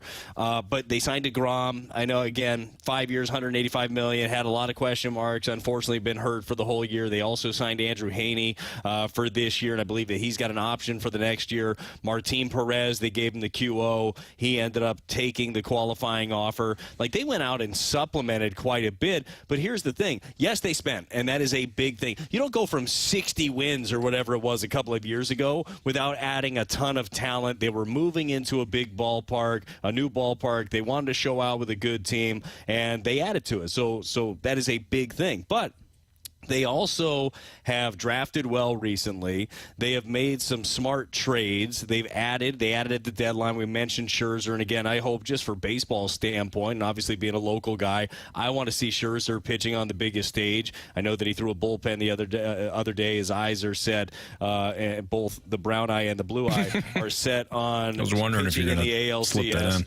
Yeah, I had to. So old Brown Eye is going to get ready, and hopefully we get a chance to see him because I really, I just enjoy. He's one of my favorite pitchers to watch. But they bolstered their bullpen also, and then they've got some young guys that are doing it too. So it's not just like one thing. They got a 21-year-old Evan Carter who has been tearing it up. Incredible. Dude, the dude had 23 games this year, Anthony, in the big league level. He's hitting for power. He's got bat-to-ball skills. He doesn't chase a lot. He goes and gets it with the glove. He's got speed. Like, they're doing a little bit of everything with this ball club. Yeah, you're right. They've got the right mixture. They've got the right mixture of free agents that they brought in that also meshed, which, as we found out with the Padres and Mets, you can bring in free agents. You can bring in studs. But if they don't mesh with the rest of your roster, it's not going to matter because high-priced stars can also find ways to lose games. You know, it doesn't just guarantee that you're gonna win a bunch of games when you've got Manny Machado and you've got Fernando Tatis and Juan Soto on the same team.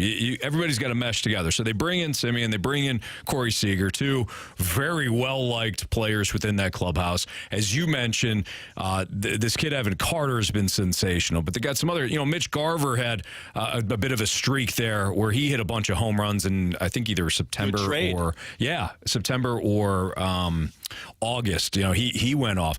Robbie Grossman was out there in Oakland forever, just kind of toiling away, and he's been a good. He was a good addition. They have that mix of young players, veteran players, and then guys like Adolis Garcia who just needed a little bit more around him so that he can just go out and do his thing. He hits the big home run last night.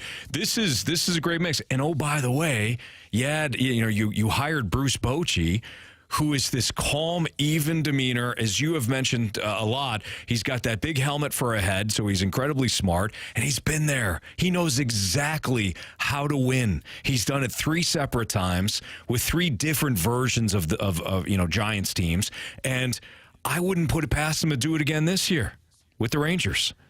Anthony, and I think I'm glad that you brought up Bruce Bochy because that was one of the biggest things that Chris Young, their GM, who took over for Daniels over there, that was one of his biggest first things that he had to do was bring in a new manager. What direction are they going to go? And when you already poured all those assets into the players and you believe in the group that you have and you believe that group could go out and at least compete for the division in a very talented division that had the Astros in it, you need to have good leadership. And Boch, was going to retire or did retire, but they pulled him out of it. They also bring in the veteran pitching coach in Mike Maddox, who was going to retire, and then Boch called him with his big old head and said, "Hey, you want to come here? The ballpark's 20 minutes away from your house." And he said, "Hell yeah, I'm in." And oh, by the way, we're going to spend silly money and get you a bunch of good pitchers. That it was probably a nice one too. No, but they did a good job with that leadership. You think about that with Bochy, who's been there and done that. He's won a bunch of championships. He's going to be a Hall of Famer. When that ogre addresses the room, I say that lovingly, like, you're going to listen. Like, you're going to sit there and he's going to be talking to you, like, nod your head for fear of him eating you. And it's like, yes, like, I am absolutely going to buy into everything that he said. So right now, I think the narrative, though, that you hit off the top, Anthony, was the Rangers, the way that they did it was they simply spent money. You spend money that equates to winning. Yes, but yes, and right. And you have to get the right deals done. You mentioned Garver. That's a trade with the Twins. Like they brought in different guys in different trades. Montgomery obviously is a guy. Stratton is a guy that threw more innings than any reliever in baseball and was a very steadying presence to their bullpen. And again, with the Rangers, if anything's going to slow them down, it's going to be their pen. There has been no slowing them down at this point. I thought it was interesting with them. They have the lowest save percentage. Well, they have the lowest save percentage in baseball. It's actually the lowest save percentage at 47.6, Anthony, to ever even make it into the postseason. Wow. So at some point, I mean, you wonder if that's going to rear its ugly head, but you also have a lineup that can bang with anybody. You got some starters that you believe in, even though it's not the ones that you expected it to be off the top. They love Montgomery. They love Evaldi, and Evaldi's been a big game guy. He stepped up in the postseason before. So I think that they have a good nucleus, but you better have your young players. You better have, and they have a young player. It's Josh Young, who has done a good job for them as well. They've got a very good catcher, by the way. Jonah Heim is a guy that I don't think he gets talked about a lot. And offensively, he is very fine. Defensively, he might be the best catcher in baseball. When you look at some of the metrics, he's got the most defensive runs saved behind the plate, and that makes a big-time difference. So I think that they have got a good nucleus. And then when you look at some of the pitching, because they went out and spent on pitching, they've got pitching in the pipeline too. They've got a couple of right-handers that they really like. like in Brock Porter. They've got Jack Leiter coming down the fold.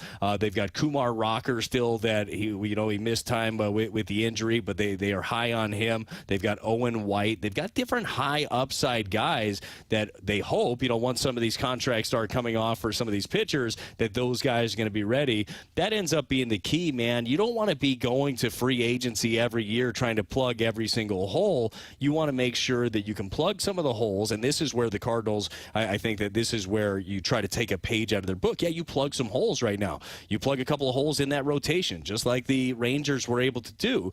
But then once those holes are filled, you have guys that are ready to come take those spots and not take them at 4 or 5 in the rotation, take them at 1, 2 in the rotation. Well said, BT, including turning Bruce Bochy into Shrek, basically. Nice job. I really was picturing Shrek. Yeah, That's exactly what it was. I could feel it. And have you ever seen the movie Big Fish, Anthony? I don't think so. No, it doesn't sound familiar. So it's a weird movie, but there's an ogre in it, all right? This big ogre. And I forget the ogre's name, but everybody was scared of him. And one of the first things he says to people is like, I'm not going to eat you. Like everybody was worried that he was going to eat. Like that's kind of Bochy, too. You're an ogre. Why wouldn't you eat me? But He Bruce, is a big ogre. He is, but he him. just wins World Series. That's all he does. All right, it's Fastlane on 101 ESPN. It's time. It's time to prove me wrong. Send in a prove me wrong statement, 314-399-9646. This is BT's first opportunity. So if you have a prove me wrong statement that BT and I will collaborate and try to prove you wrong, send it in, and we'll do that next in the Fastlane on 101 ESPN.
101 ESPN Sports Center. I'm Andrew Marsh. It's time for a Sports Center update brought to you by Saliga Heating and Cooling. The NHL regular season got underway last night, and the Blues will take the ice in Dallas tomorrow night, going up against the Stars. Pregame starts at 6. Puck drop is at 7. You can catch all the action right here on 101 ESPN. We talked earlier today with Jeremy Rutherford, our Blues insider from The Athletic. If you missed that interview or anything from today's show, make sure you go to 101ESPN.com or use the free 101 mobile app. It's all brought to you by Dobbs Tire and Auto Centers.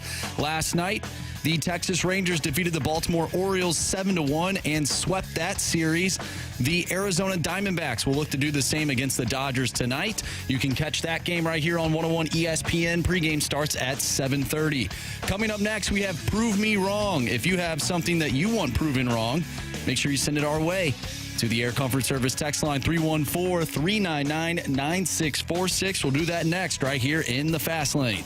I'm Andrew Marsh, and the Sports Center update is brought to you by Saliga Heating and Cooling, an independent American Standard heating and air conditioning dealer.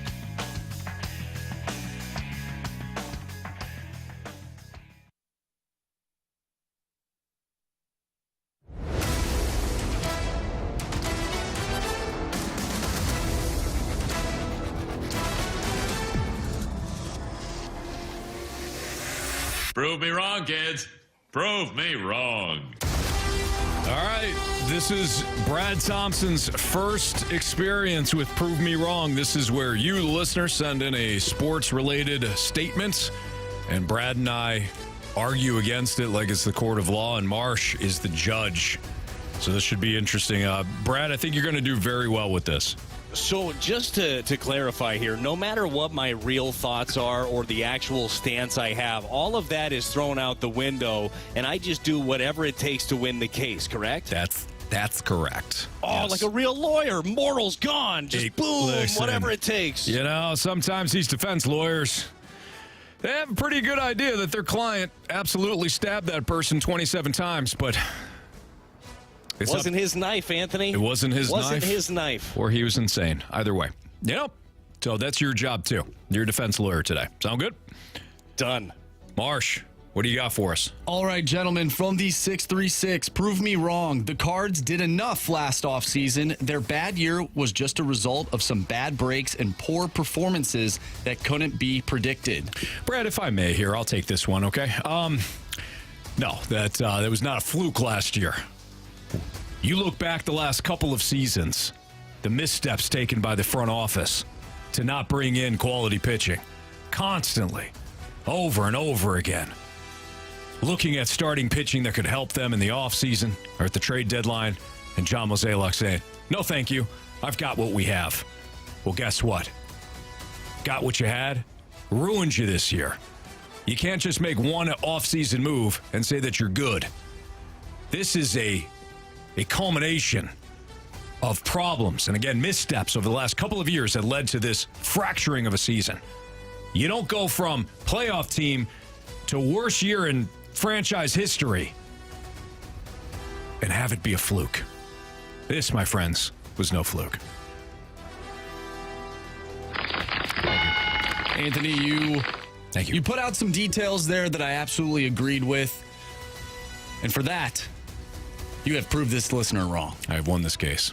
Golly, Anthony, and what you did is you took one for the team. I think they threw that out there to make me bash the team, and boy, I'm glad you took advantage. Way to go, team player. I've had to take some for Jamie as well with the Blues, so Yeah. I was ready to step in. Yeah, I appreciate you allowing me to have that moment. That there, was BT. all you. Yeah. My people told me to plead the fifth. Okay.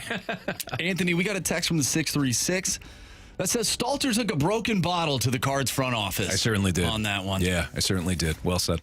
Where'd he put it? Right in their faces. Right in the face. That's a good place for it. Yeah. All right, next one from the 314. Prove me wrong. Mizzou will beat Kentucky. Brad, do you want to take this one, or you want me to handle this? Look, no. Here's the thing.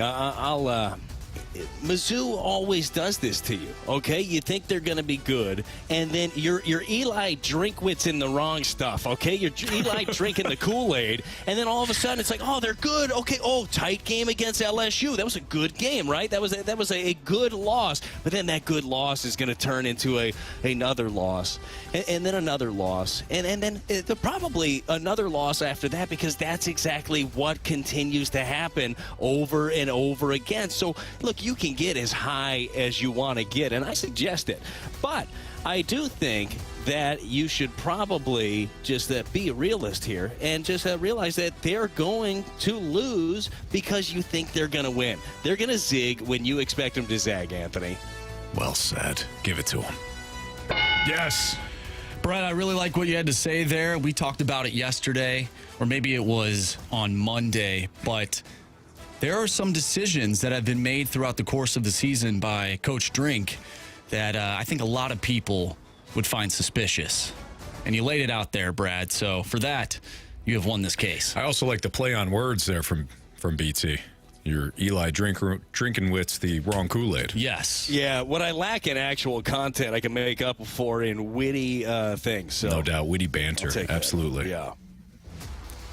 Next one from the 314. Prove me wrong. The Cards would have won a World Series with Randy Arozarena and Adolis Garcia. Pretty simple one, Anthony. Go for it, BT.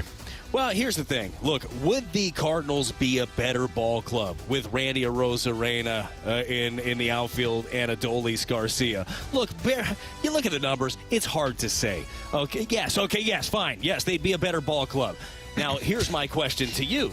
Can Randy Arozarena or Adolis Garcia pitch? Because if they can, get them on the bump and give them a call.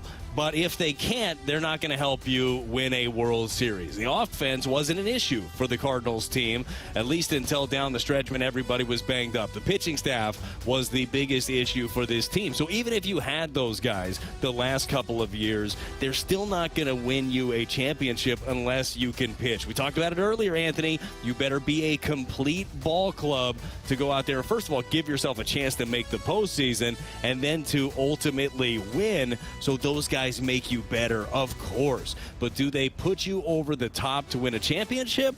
I would say absolutely not. Bang! He got it! Well done. Brad, you had me at pitching. You had me at pitching. Can they pitch? No. Done. Argument over.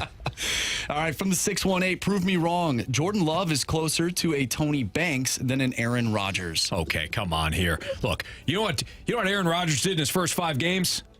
His numbers didn't look that much better than Jordan Love's first 5 games. That's where Jordan Love is right now. You know what Aaron Rodgers did in his 5th game? He threw a back-breaking interception in a loss for the Packers. You know what Love did in his 5th game? He threw 3 of those.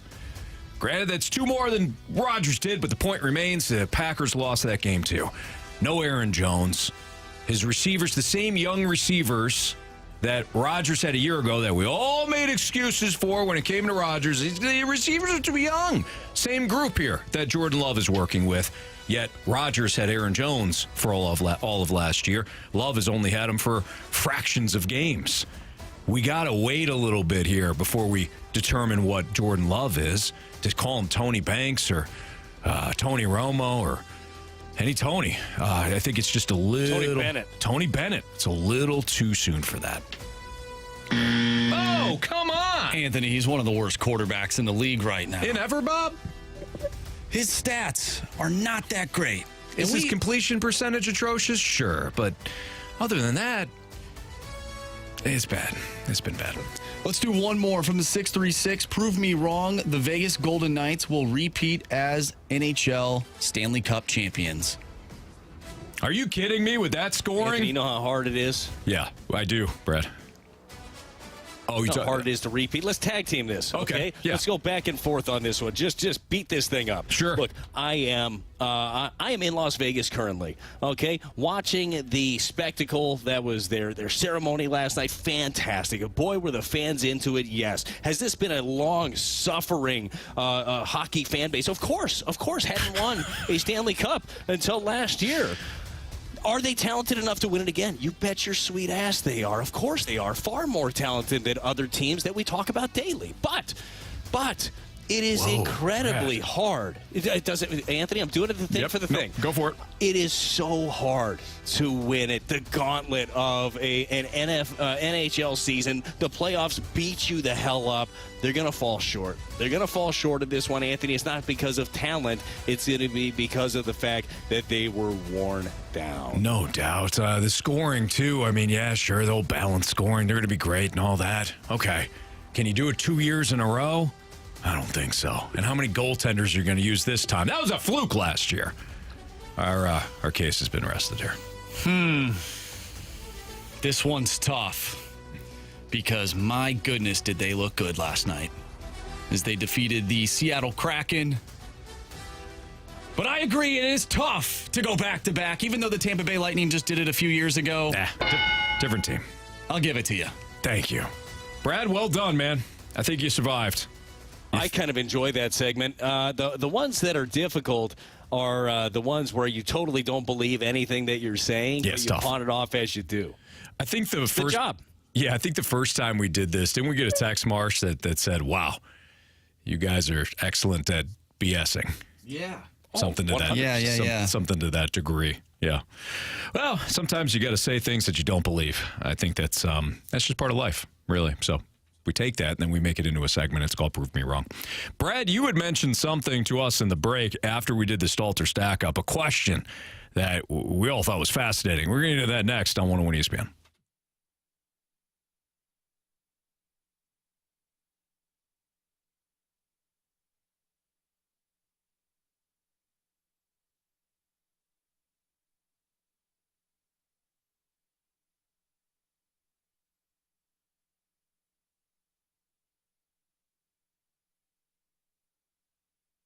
If you're getting ready to sell your car, stop. Your car's value is at an all-time high, and hundreds of companies want to pay you less so they can make more. Get full retail value without the retail hassle at sellmycarstl.com. That's sellmycarstl.com.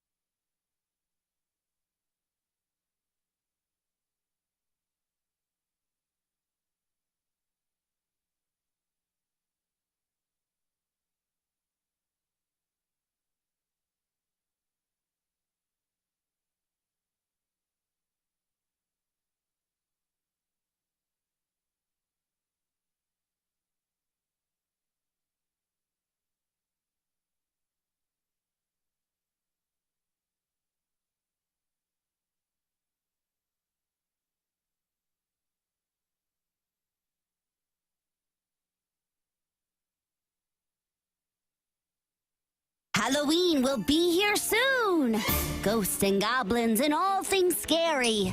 Let Goodwill be your store for decorations, costumes, and so much more. Shop for your Halloween at Goodwill, changing lives through the power of work.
So we were running through the Stalter Stackup earlier in the show, and when we got to break, Brad Thompson goes, hey, here's a good question for you.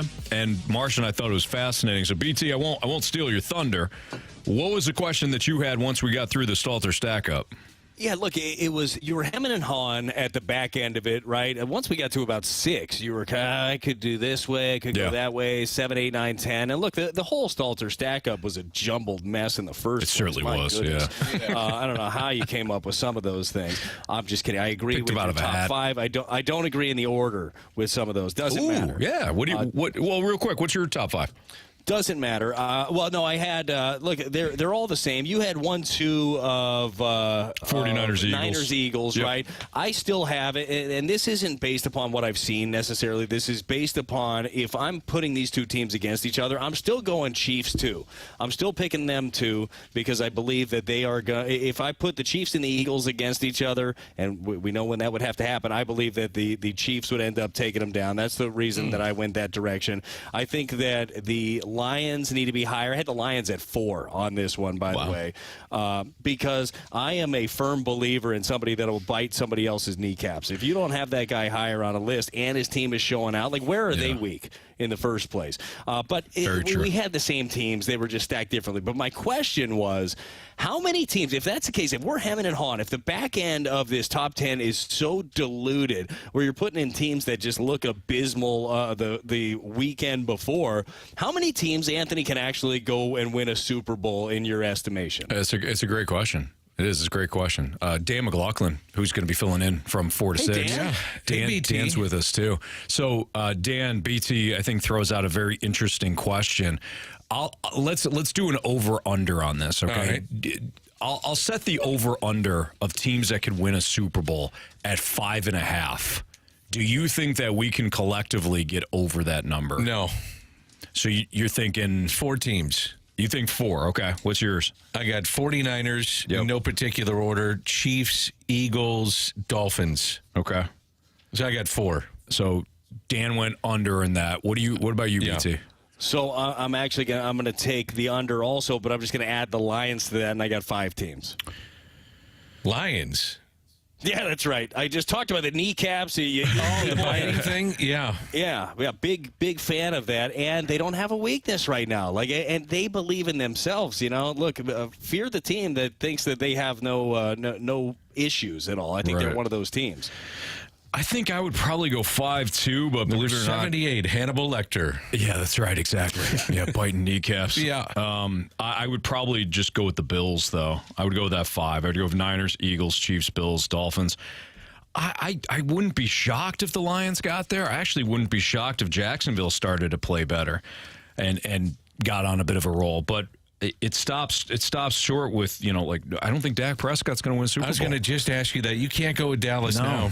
No, I don't think Dak. I think Dak is. This is what happens. You lose a game like that on Sunday night, and everybody then tosses you into your trash pile. He's not there, but he's not winning a Super Bowl. He's not elite, is what you're saying. He's not elite. He is that 10 to 12 quarterback. That quarter you start to get through it, and then about 10, 11, 12, you're like, there's Dak. It was tough for me to keep out Buffalo with Josh Allen. See, I got Buffalo in. I would say 5. Okay. But that's still, you gave it at what, 5.5? 5.5. So we all went under on that. I said a bad number. I should have said 4.5. How you doing, BT? I'm doing great. I am doing great right now, especially since Anthony said the numbers wrong. He's out of practice. I'm out of practice. Because that was an easy under right there. If I said 4.5, BT, you would get to 5. You would go over. Dan, you would have still said under. I would have said over. So that's the appropriate number. I hate betting the under anyhow. Yeah. Hey, what is going on when you're watching the Bills? Because you had them in, and everybody had them up very high early on. What are you seeing specifically?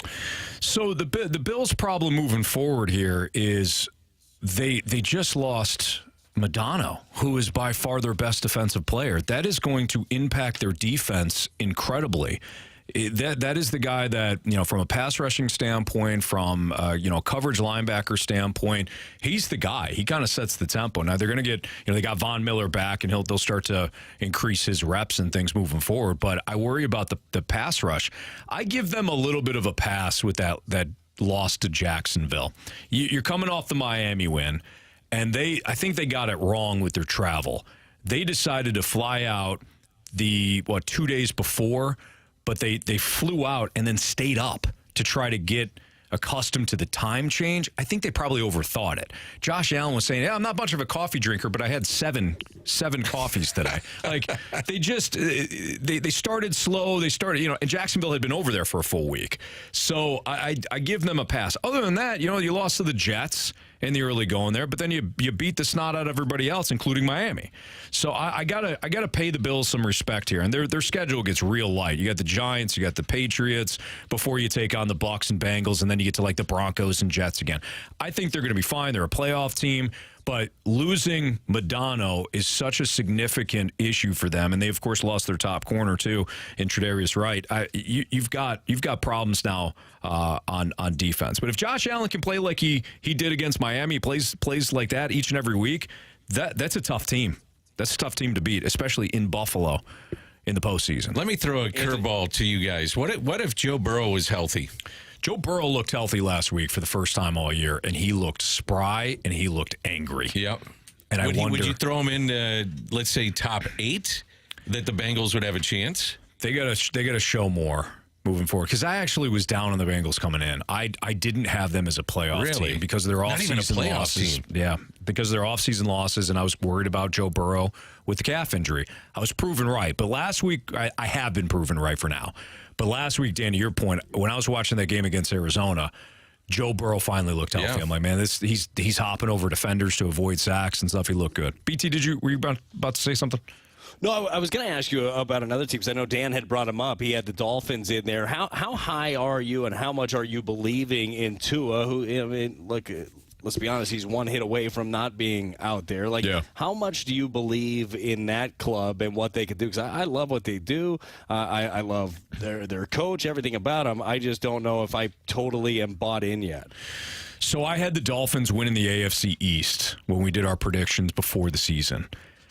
The fact that they had 3 of their first 4 games on the road, and they won all of them except for Buffalo, I think is also an advantage. When you have to go down to South Beach, teams have typically struggled with that climate change. Like we talk about London being a bit of a factor.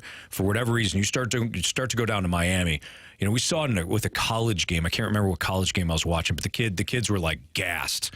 It might have been one of the Texas South games. Beach, Anthony. That's South what Beach, it is. yeah. Nice call, BT. But I've had that problem too. Maybe a little bit of the nightlife too. But called Privé. It's hard to get into. If you know a guy. Once you do, yeah. Oh my goodness. Here's my question with Miami: when the weather starts to turn, how does this track team look? That's my question. And the defense has not played up to snuff thus far. I thought the defense would be better at this point, but when you give up 48 to Buffalo and the Chargers, they could have very easily lost to the Chargers in week 1 because the Chargers hung 34 on them. That's where your real questions are. Otherwise, I think they're a playoff team. What about if they have to go to Buffalo? That's the late in the season. That's the trouble. Yeah. That's the trouble. And Buffalo, again, losing Modano hurts, but Buffalo's speed was good against Miami. Like when Miami goes against New England with no team speed, it's over. It's over before it starts. But teams like Buffalo that's got speed, Baltimore's got some speed. Those are the teams you want to avoid in the postseason. You must watch a lot of tape. I just love football. It's like you guys with baseball. You just watch. Watch a lot of baseball. You watch a lot of postseason baseball, Dan. I do.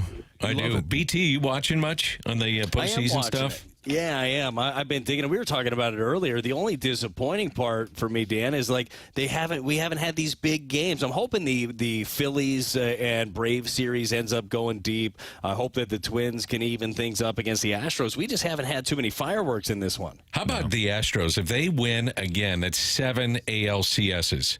I mean, you're getting close to dynasty. Yeah. You're getting close to dynasty. You're getting close to what the Yankees were in the late 90s. You win, I say you win 3 within 5. You're an automatic dynasty. You guys good with that?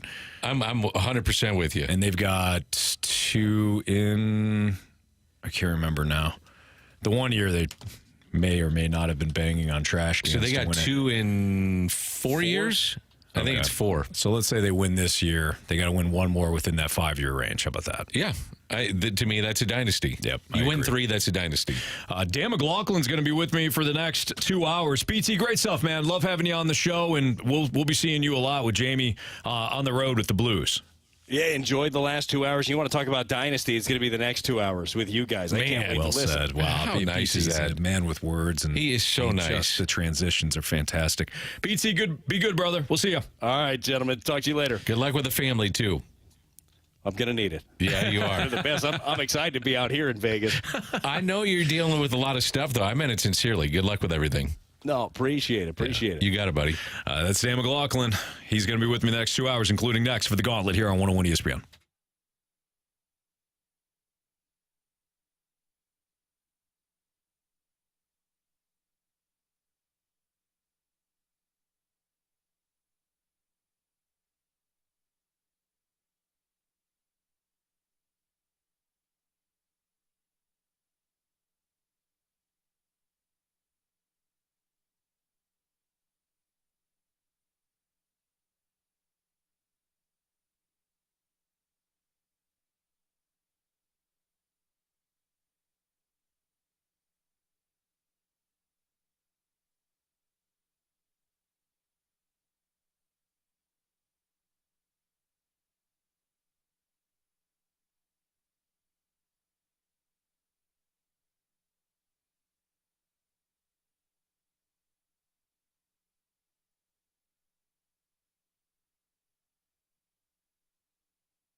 Warriors, 4 categories, 1 challenger.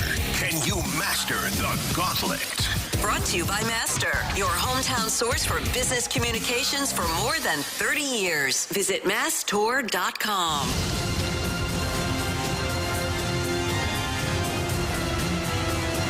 With Dan McLaughlin now for the next 2 hours. Joining us here in the Fast Lane, Andrew Marsham, Anthony Stalter is 4:05. Your time check is brought to you by Clarkson Jewelers, an officially licensed Rolex jeweler. We welcome in Andrew into the Gauntlet. What's up, Andrew? Hey, how's it going? Everything's good, man. You ready to rock? I hope so. Okay. Hi, Andrew. Great to hear you. Appreciate it. Thank you. You're welcome. All right. Andrew, would you like to take on, you got two options. Would you like to take on Marsh or me today in the Gauntlet? I want to take on Marsh. All right, Marsh is up. All right, let's do it. So go ahead and tell Marsh to spin that wheel. And actually, it's going to be Dan. I'll spin it. Danny Mac's going to be spinning I've just spun the wheel. Uh-oh. Marsh, what category do you want if... Actually, Dan, you're going to do that again. Okay. Just Look at this thing. It's going back and forth. We'll do that all the time. We're going to do that. Hold on, Dan. So, Marsh, you are... If it lands on Fast Lane Picks, what do you want? Probably hockey. Okay. All right. You're going to get hockey then. Hockey, if that's the case. Get out of here so Dan can spin that wheel. Yeah, spin it.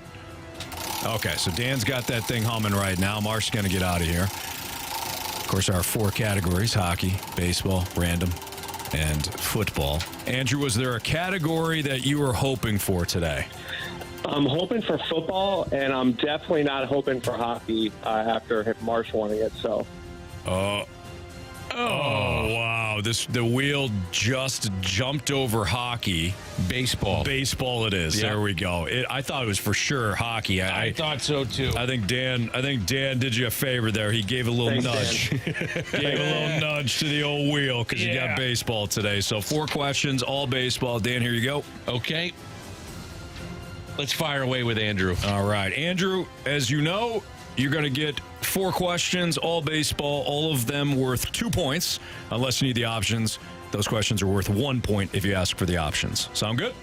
Sounds good. All right, question number 1. The last time the Baltimore Orioles were in the playoffs, outside of this year, of course, was in 2016. Which team defeated them in the American League Wild Card round? I can't remember reading about this. Let's go with the options. Blue Jays, Red Sox, Tigers. I want to say it was the Blue Jays. Final answer. Final answer. Toronto Blue Jays, okay? In the early 1900s, the Milwaukee Brewers moved and would eventually relocate again to become the modern-day Baltimore Orioles. Before moving to Baltimore, that's not right, but by the way, before moving to Baltimore, where was the franchise located 1902 to 1953? The Orioles, where were they located before moving to Baltimore? Where was the franchise located from 1902 to 1953? Yeah, I'm going to need the options on this one, too. Okay, Chicago, St. Louis, or Cleveland?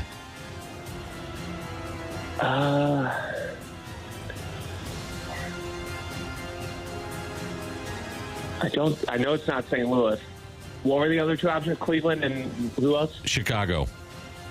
Chicago, St. Louis, Cleveland. Okay. Question 3, please. All right. What team did Aroldis Chapman begin his career with? I want to say it was the Reds. Hang on. I know if I choose the options, it's probably going to be that too. Was it the Cubs? Let's go with the Reds. Final answer. In their franchise history, how many times have the Rays appeared in the World Series? The Rays? That's right. I know if I pick the options, it's not going to be that many. Okay. 1, 2, or 3? Yeah. He said he didn't want the options. Oh, he didn't want the options. I knew you were going to guess one of those anyway, so let's do it. Honestly, sorry, that's on me. Honestly, I was going to go with 1 anyway. Okay.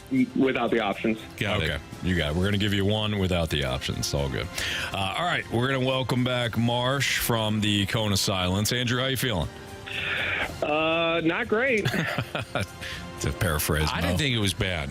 All right, Marsh is walking back in from the Cone of Silence. He's got his customary water by his side, and he's ready to rock and roll. Marsh, how's the Cone of Silence? It was great. I listened to some Creed. Oh, good. To get yourself fired up, Texas Ranger style. Absolutely. Nice. Okay, Marsh, it was hockey, and then the wheel kept going. Oh, no. And it's a late baseball. Okay. Yeah, so when Dan moved it moved to random, but it was on baseball. Are you ready? I'm ready to go. Question number 1. Wait a minute, you blaming me? No, when you put it back, because he was looking at it, I and got he's you. like, Okay. wait, that's random. Thought you were blaming me for this. When you put it back on the desk. Thank you, Anthony. Yeah, of course. Dan, I got your back. Come Thank on, you, man. buddy. All right, the last time the Baltimore Orioles were in the playoffs was in 2016. Which team defeated them in the American League wild card round? 2016. Wow.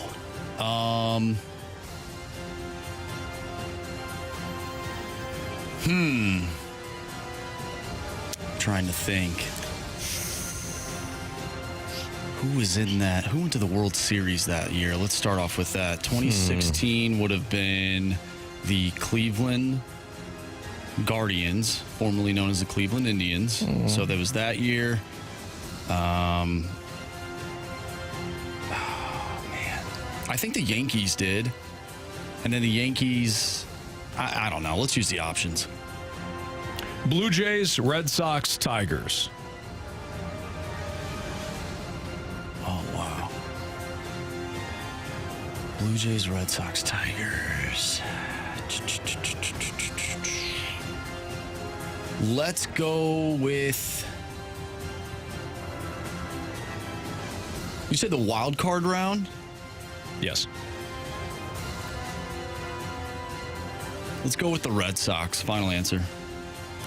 Question 2. Before moving to Baltimore, where was the franchise located from 1902 to 1953? St. Louis. They were the Browns. Final answer. All right, Marsh, question 3. What team did Aroldis Chapman begin his career with? The Cincinnati Reds. Final answer. Question 4. In their franchise history, how many times have the Rays appeared in the World Series?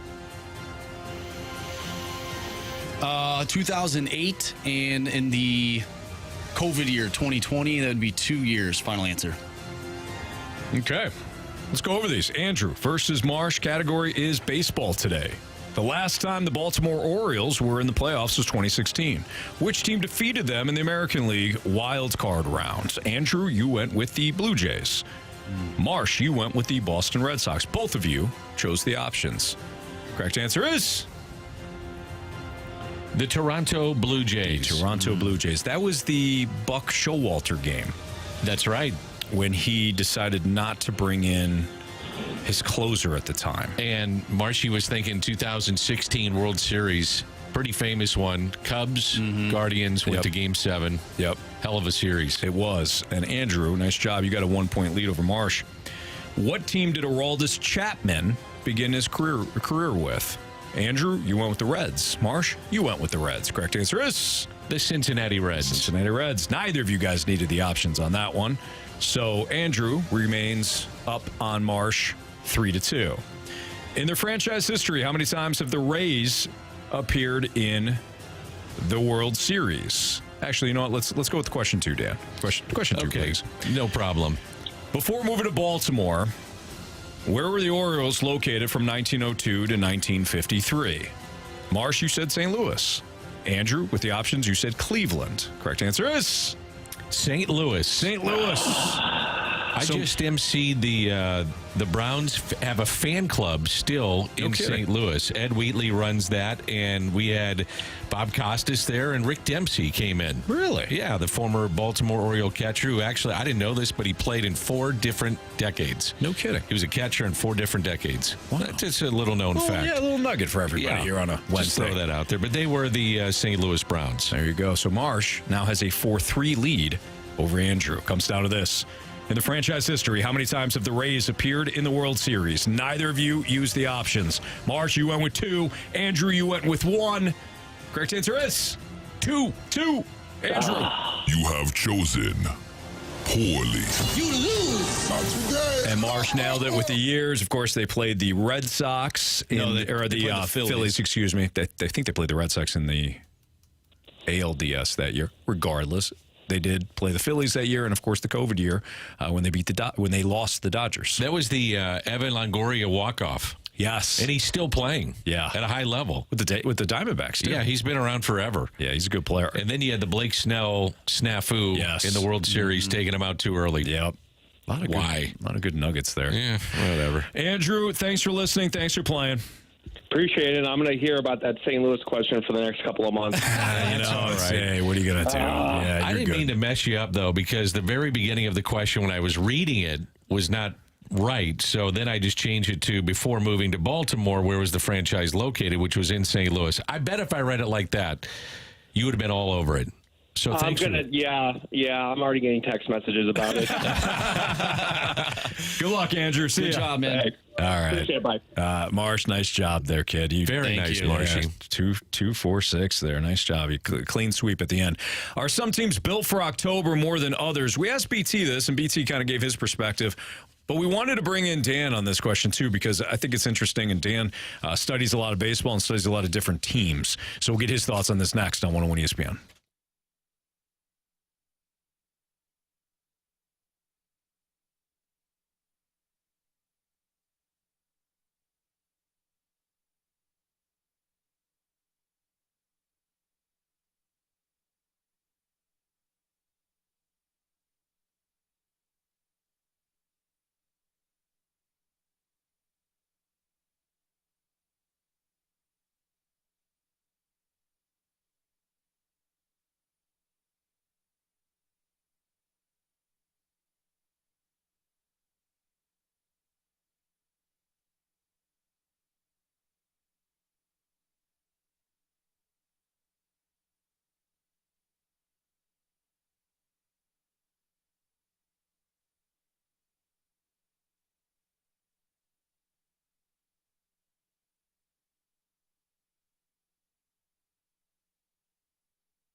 Ryder just complete. Mike Ryder, our executive producer, just slung an arrow right at Marsh, right in his face. Yeah, he's got a big night, though, too. Hit me right square between the eyes. Yeah, he did. Yeah, I'm surprised you're still standing. Well, frankly. yesterday I get hit with the pellet gun for, the Pick'em Challenge, and that hurt. And then today I figuratively get hit right in the face by Mike Ryder's words. Yeah. And this one might hurt even more. We're going to push forward, though. That's just what we do here in the Fast Lane. Mike's got a big night, though. I don't think he meant it because it's his anniversary. He just bought a home. He's got a $200 gift certificate to Home Depot, and he said that they're going out to the Home Depot on his anniversary, which I think is his 6th year. So congratulations to the Riders. Yes, congratulations, no doubt. So it's a big night, dude. We were there when Mike met his wife, Noor. Were you really? Yeah, it was Mardi Gras. And he saw her and he goes, I'm going to go talk to her. Is that right? Yep. And he did. And the rest is history. The rest is history. So congratulations to them. I don't see the correlation from that to me. Oh, Marsh, you're fine. Yeah. I don't think his mind was fully into things. Yeah. So that's why, it just happened. It just happened. Yeah. You know what? That's fine because nobody's safe in the Fast Lane. Exactly. It's one of our mottos. Yes. Quick question for you guys, though.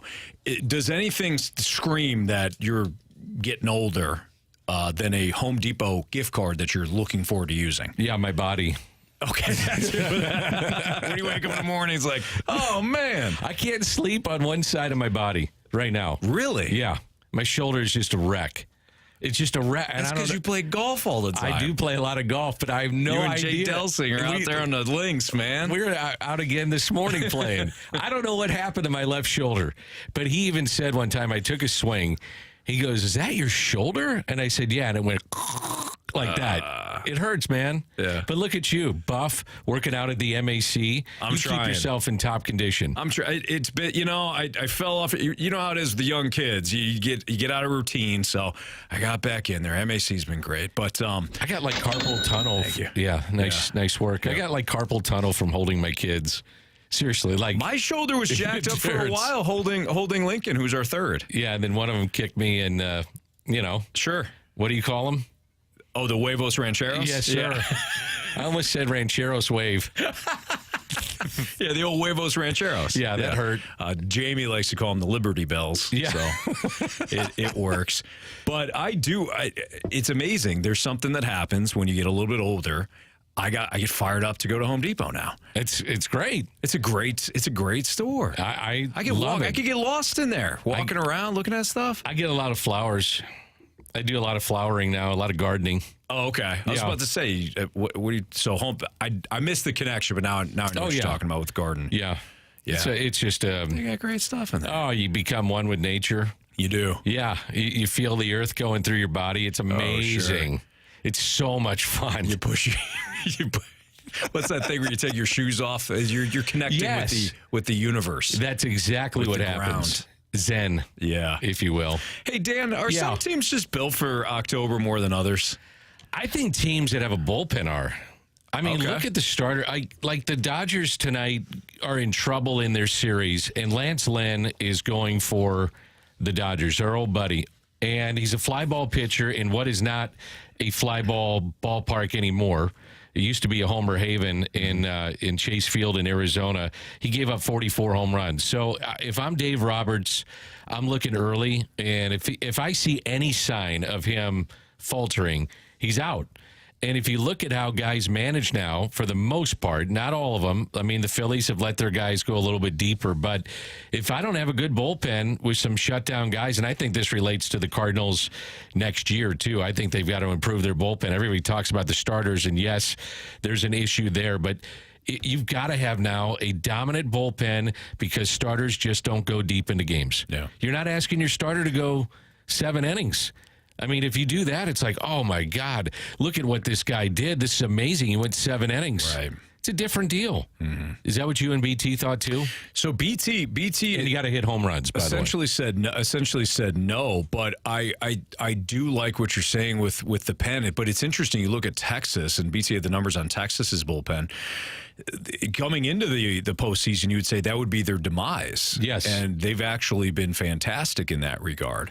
So maybe it's a situation where it catches up with them. I think Houston's an interesting case study, too. Their starters, their starting staff is, I don't even say their start, it's their pitching. Their pitching staff coming into the year it has not been like what we've seen in previous seasons with the Astros. You're like, okay, you're going to get 1-2 guys you're going to shove, and then the back end's going to be a bunch of flamethrowers. They've been a little spotty, too. Yep. I think this postseason more than ever, it's really about the offenses. And I love what you said about the home runs. Hitting bombs, man. Arizona's putting the ball in the yard. Texas is putting the ball in the yard. They're the two teams that haven't lost yet. How did Atlanta get back in that game the other night against Philly? Yep. 2 big shots. Yep. So I think when you can hit home runs at this stage, that goes a long way, too. How about this stat? I was doing some numbers. 18% of all the runs so far in this postseason have been scored in the first inning. 18%. Well, Houston certainly added to that yesterday with 4. If you don't get a starter to give you at least a jump on trying to get a couple times through the lineup, you're going to your bullpen early, and your bullpen better be good. Yeah. And if it's not, you're done. I'll give you another factor that I think is something to watch is Bruce Bochy. Bruce Bochy is just awesome. Mm-hmm. He started with the Padres, and he took them to the 98 World Series, and it was the juggernaut with the Yankees, and there was just no chance. But he was 40 years old when he started. He's now 68. And you look at what he did with the Giants, and I thought he outmanaged Mike Matheny. He did circles around him. Yeah, in wasn't the just playoffs. Mike, but yeah, you're right. It was like, okay, why is he bringing this guy up? I'm going to bring in my lefty, when really he wanted a lefty-lefty matchup or righty-righty. Yeah. And this is no disrespect to Mike. I mean, you're going up against one of the best that's ever done it. But I think he's a factor in the postseason. He's awesome. Yeah. Some of the moves he makes are just incredible. And you're right. He got Mike a couple of times. That was once in the NLCS and then once in the NLDS, because I think they faced him twice. The Cardinals Giants faced off twice. Yeah, it was. Steve Klein gave up a walk-off hit, and then you add the walk-off homer, and so that was one series, and then you add the walk-off. Yeah, Michael Wacha coming in. Comes against Travis Ishikawa. Yep. Zito came in that one year, though. Zito was the bust signing, and he came into St. Louis when the Cardinals had the Giants dead to rights, and Zito pitched well. I think it was against Lance Lynn. It was against Lynn. Cardinals were up 3-1, and the difference, at least that turned the series, there was a double play that should have been made by Lance Lynn throwing to second base. They get the double play, and they had Zito on the ropes, and then he just got locked in, and it was a different series, and they come back with all the momentum, and the rest is history. That was that the Matt Holliday Marco Scutaro series, or is that 2012? That was 2012, I think. So Scutaro was at second base. Holliday went in hard. You ever watch the old films of Hal McRae when he took somebody out at second base? Yes. It's like watching Naked Gun. When the guy comes in, you put him in left field. I mean, that stuff happened back in the day. And the breakup of Scutaro in now today's game is like, that's a dirty play. Right. When really it should be the play that you make in baseball. Take out the second baseman, and you can't even do it anymore. No, or the catcher, Yeah. All right, it's Fastlane on 101 ESPN. Dan McLaughlin, Anthony Stalter. Are you sold? We're going to play that next on 101 ESPN.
I'm Andrew Marsh. It's time for a Sports Center update driven by Johnny Londoff Chevrolet and Johnny Londoff Autoplex.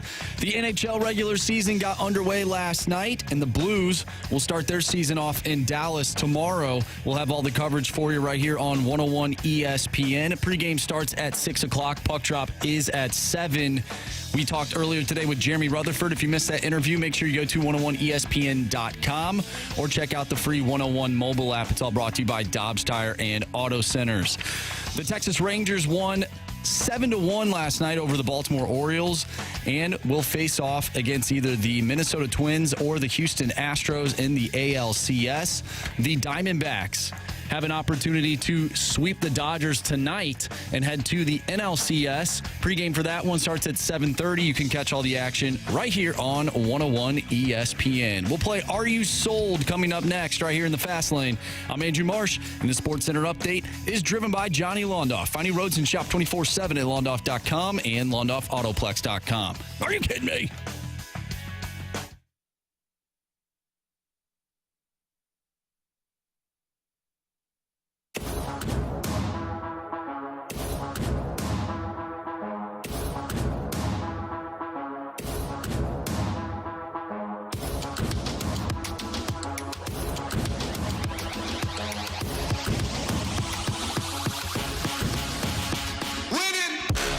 It's a Fast Lane on 101 ESPN. Dan McLaughlin filling in for Jamie Rivers. Time to play Are You Sold? What do you got, Marsh? All right, gentlemen, are you sold on Sean Payton being able to right the ship with the Broncos with Russell Wilson as the quarterback? No, I'm not sold with you had me until the with Russell Wilson at quarterback. And blow that thing up, man. Yeah, like statistically, Marsh, you had the numbers for us yesterday. Statistically, he hasn't been terrible, but when you've watched the games, he has cost them wins. If you just look at the numbers, he's not playing that bad. But watch the games, and you're like, okay, Russ cost him the one game where he lost the ball and went behind his back, and then of course the Jets fumble. That was brutal. No, I think he's got to tear it down to the studs. I think he's got to fumigate. I've mentioned this before with Kerry Davis on our Gridiron Guys podcast, Dan. It's a situation where you walk into your house and you're like, something stinks. And you check the trash and you're like, that's not it. You check the sink, that's not. And you just can't figure it out. You got to fumigate, man. You got to tear it down. There's something that stinks with the Broncos. You can't pick and choose part of the roster where you say, oh, this is fine. I think you got to tear it down. I would happen to agree. Can you win with Russell Wilson anymore? No, nothing big. No. What happened to him, man? Age. Precipitous fall off. Age. You think so? He can't move anymore. But that's a good point. We're not talking about. Remember, this was a third-round pick. Very cerebral guy. You know, he actually played at NC State and he played in a spread, and then transferred to Wisconsin, which was pro style, and he learned the playbook in 21 days. He's very smart. But when you're a guy that is, as short as he is, and you can't run. move, and even inside the pocket to buy those passing lanes for yourself, create those passing windows, you're going to be in trouble. And that's why Seattle was always like, we're going to run the ball and go play action. That's right. And Russ is like, nah, let me cook. And it's been a disaster the last 2 years because he's not a drop back passer. Yeah, I agree. 100%. By the way, everyone listening, including you two, can join Learn from the Riz Show and myself this Thursday from 6 p.m. to 8 p.m. at Cyberg's in Arnold. You can come watch Thursday Night Football as Mr. Unlimited takes on Patrick Mahomes and the Kansas City Chiefs. Of course, the Blues will be taking on the Dallas Stars as well. That is tomorrow. Come watch Thursday Night Football. Get signed up for some Point and 101 ESPN giveaways and enjoy a cold Bud Light. That is tomorrow, 6 p.m., 8 p.m. with me and Learn from the Riz Show and Bud Light at Cyberg's in Arnold. So is that a part of Are You Sold? We're sold. I'm sold on that. We're sold on that. Dan, I appreciate that. Yeah, I want to come watch a little football with you. AFC West matchup. 100%. Mr. Unlimited. Mr. Limited. He is limited. Yeah. It's unfortunate. Mr. Limited. Marsh, go ahead and do it. Do it for Dan.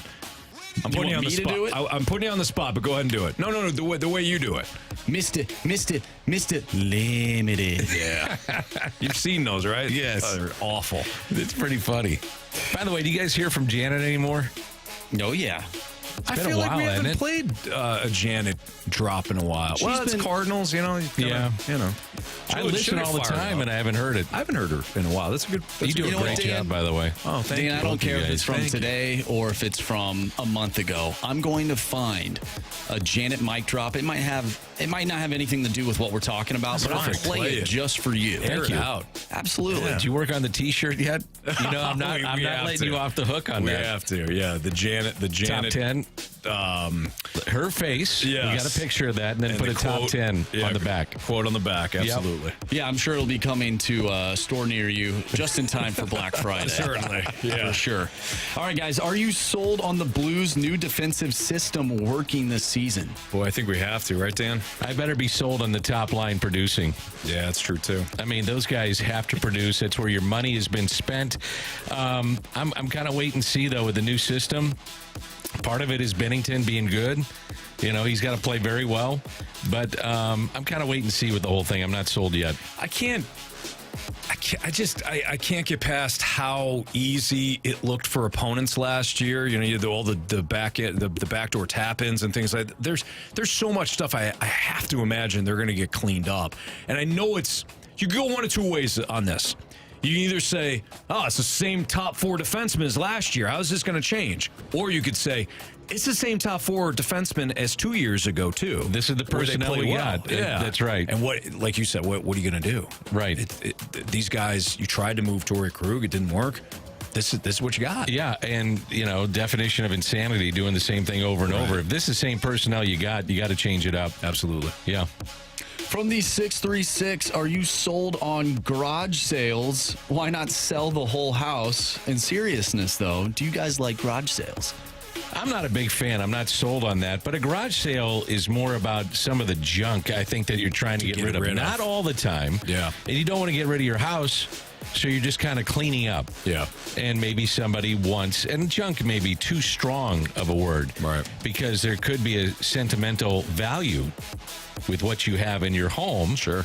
And you got to sell it. Yep. You know, times are tough. Mm-hmm.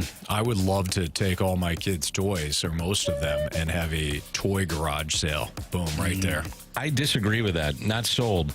Your kids aren't old enough yet to be distracted by anything else outside their toys, so that puts it all on you. All on the shoulders of you and your lovely wife. I'm tired of telling them to pick them up, though, Dan. That's kind true. of where I'm at. So. Are you stepping on them? There are times where at night, so I'll go downstairs. The last thing I do before, calling it a night, I go downstairs, I turn off all the lights, make sure we're locked up, and go upstairs. Mm-hmm. There have been times when I've stepped on a car, a Mario Brother, Hurts something. too. You're It's barefoot. awful. Barefoot. Done it. Yep. And then I just want to wake up. It's normally my son that leaves him out. Then I want to go upstairs and wake him up, but I don't. You could find, though, a hidden gem at a garage sale. You never know. Sure, yeah. You might find a Babe Ruth original card where somebody says, you know what, what's this old card doing in here? Yeah. And you go show up and it's Babe Ruth. On that note, so my mother-in-law, Judy, she'll go to like those estate sales. Sure. And I'm always telling her, Jude. Just call her Jude? Jude. If you see any like baseball card collections, Grab it. Let me know. Or buy it, I'll reimburse you.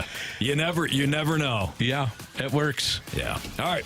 That'll do it for Are You Sold? Sports Six Pack is next. If you have a question, 314-399-9646. Question one, please. That's the Air Comfort Service text line. We'll do our Sports Six Pack next.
Anthony Stalter back with you for Mentality, and I'll tell you what, our guy Jamie Rivers isn't with me on this live read here, but he was the guy that I looked at one point and said, dude, what's going on with you?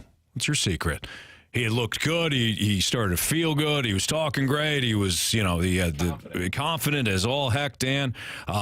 From a workout standpoint, you could tell he was putting in the work there. So what's going on, man? So you got to go down to Mentality. Mentality will sit you down and you talk to him. If you're feeling run down, if you're feeling like, man, I'm just stressed out all the time, you're irritable, and you don't know why, and you're tired of saying, I'll get better, I'll just change up my sleep patterns, or I'll just, start eating better, and it doesn't change because you're not motivated to change, head down to Mentality, talk to them there. They got 2 locations, one in Chesterfield, one in South County. That's what Jamie did, and that's when I said to him, I said, all right, I'm going in with you. Went in, you get tested, sit down, they're certified experts. They're fantastic. And if you are low on testosterone, you are low on other vitamins, they got a program that's going to help. And if you put in the work, all of a sudden you start to feel more focused, you start to feel more motivated, you start to get back in the gym, you start feeling like you're younger again, certainly younger than you are right now, or when you were run down constantly. This doesn't have to be it for you. You don't have to say, this is just part of growing older. You could feel like you did in your 20s or 30s or 40s, depending on how old you are now. All help with Mentality. They're fantastic. Tell them Jamie and Anthony sent you in there, or visit them online, lowtusa.com.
It's time for the Fast Lane to answer your sports questions. I want to ask you a bunch of questions, and I want to have them answered immediately. Asking me all these weird questions. Answer the question. Answer the question. Answer me! The Sports Six-Pack is refreshed by Maggie O'Brien's, your go-to Irish pub in St. Louis for over 42 years.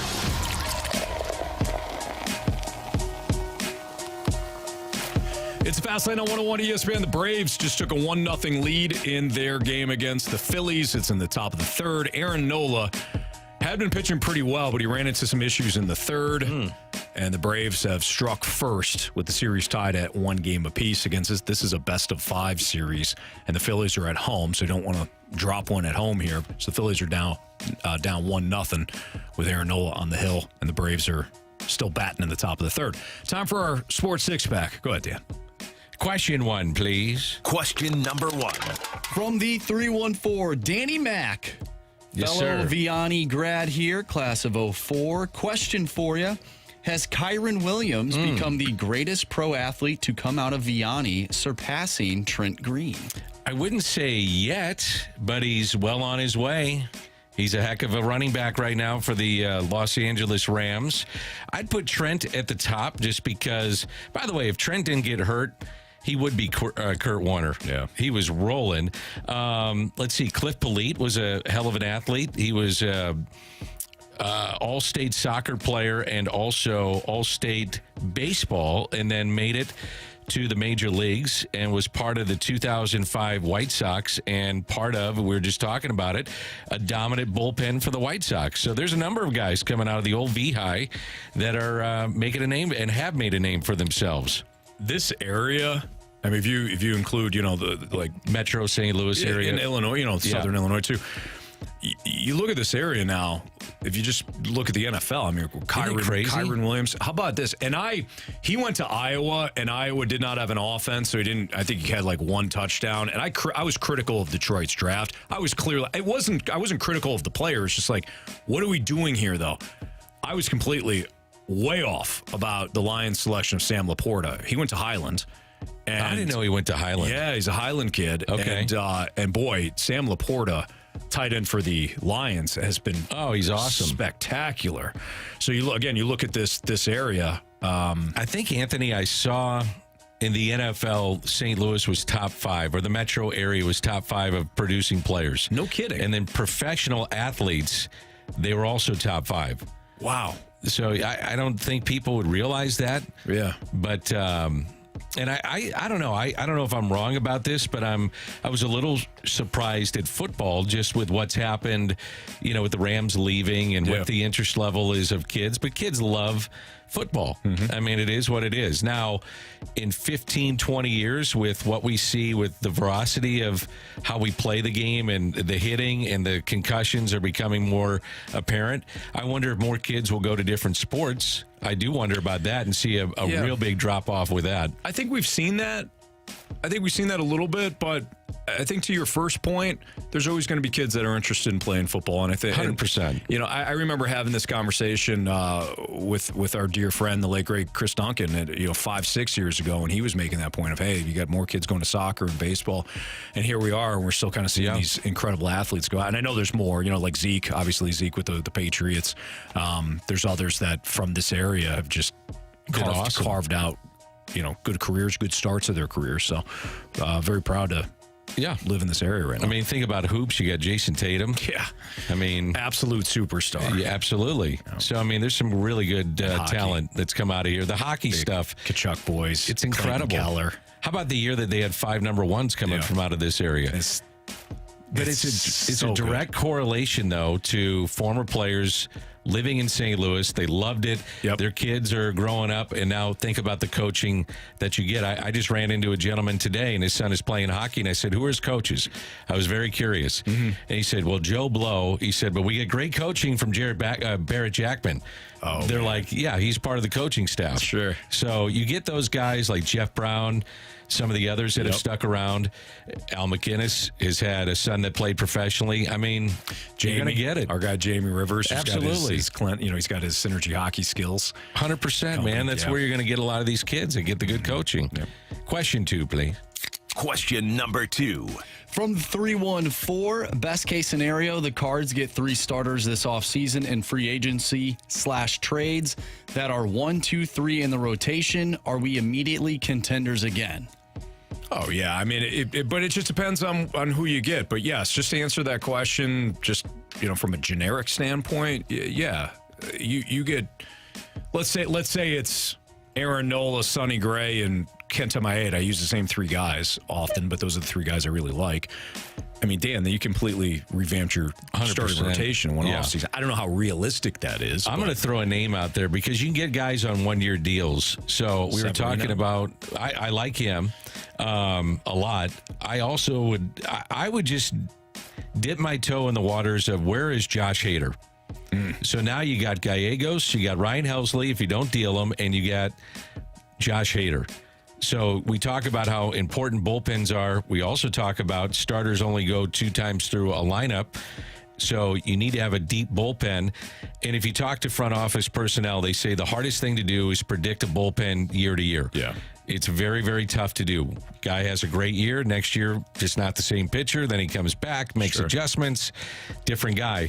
But I think with those 3, you pretty much know what you're going to get. Yep. And all 3 have closed. And that's the other thing. Ryan Helsley, I don't know if I can count on him every single day. You know, he goes 2 out of 3 and he's shut down for 2 days. Right. Got to take the ball. And if he doesn't, then I've got to protect myself with somebody else. I wonder if there'll be any interest in bringing back Jordan Hicks. I don't know. I think there's more interest in Stratton, and I think there'd be more interest in Jordan Montgomery. I think so as a starter, just kind of see where he's at. And he is a Boris client, which I think scares people off, and you can understand why. But Stratton was a guy that you could count on to get you through an inning and take the ball that night, take the ball the next night, take the ball the next night. And you need those kind of guys. You need to have veterans that will take the ball nonstop. And I don't care if you're a right-hander and get up to 65 to 70 appearances, which it used to be lefties would do that and beyond. But a right-hander that does that is valuable to me. No doubt. Yeah. So Dan and I did not do a good job here with the questions, but they were so good. They were outstanding questions that Dan and I felt the need to expand upon them. So we could get one more in. Well, do you want to carry it over? Sure. Carry it over. We get 3 now. All right, let's get 3 now. Carry it over, please. Oh, you want? Give us a question 3. Question 3, please. Question number 3. I think Marsh. I jumped the gun on that. Marsh likes the divide. That was my the fault. 6 divide. No, totally my fault. It's all good. I think this one's a nice, easy one that we don't necessarily need to really get into. But from the 636, if you were dressing up for Halloween this year, what costume would you wear? Whatever the theme was in my house. You know, like the one year we did the Toy Story theme, and I think Killian he was Buzz Lightyear. Like it. And Madeline was Bo Peep, and Lincoln wasn't born yet, and Chris and I were Mr. and Mrs. Potato Head. Have you done that? You got dressed up with your wife? Oh, yeah. I've done the last couple of years with the whole theme? with the kids. Yeah, the theme. Yeah. That's fun. Yeah. I would go with, because I was with Jay Delsing last night when we did a fireside chat, and we brought up his dad, Jim Delsing. And we had a question about the Browns. Now, follow me on this one. Okay. He played Major League Baseball. He was the pinch runner for Eddie Goodell, commonly referred to now as a little person. Uh-huh. So when he had 4 straight pitches and walked, Jim Delsing was the pinch runner for Eddie Goodell. The bat boy was Bill DeWitt Jr. Really? They took his uniform and made it 1/8. The owner of the Cardinals was the bat boy that wound up giving his uniform to Eddie Goodell. Wow. So it's a famous uniform. And I talked to Bill DeWitt III, and I said, what happened to the uniform? He said, it got passed around our family for Halloween.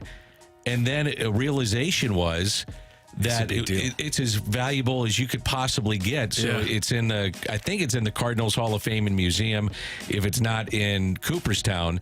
But it got passed around the family, and that's what they wore as a costume at points in times with different family members. That's incredible. That's awesome. It's unbelievable. So your stories are remarkable. Like, the people you talk to are just incredible. It's fun, man. I am inquisitive by nature. Yeah. Like, I had a friend of mine that said, not tonight, big man. Like, I'd start asking him all kinds of questions. He just said, not tonight, big man. Not dealing with it tonight. I'm here to enjoy myself. Exactly. Yeah. But I found that story to be incredible. Yeah. So I think the jersey number was 1/8. And then it was just passed around the family. It's hilarious. I mean, it's unbelievable. That's Dan McLaughlin. By the way, Nicholas Castellanos just tied the game in the bottom of the 3rd with a solo shot against the Braves. What a bounce back year he's had. Yeah, he's been very good for them. 1-1 tie now, bottom of the 3rd between the Braves and the Phillies as they play Game 3 at Citizens Bank Park. It's Fastlane on 101 ESPN. We'll continue our Sports Six-Pack next on 101 ESPN.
It's time for the Fast Lane to answer your sports questions. I want to ask you a bunch of questions, and I want to have them answered immediately. Asking me all these weird questions. Answer the question. Answer the question. Answer me! The Sports Six-Pack is refreshed by Maggie O'Brien's, your go-to Irish pub in St. Louis for over 42 years.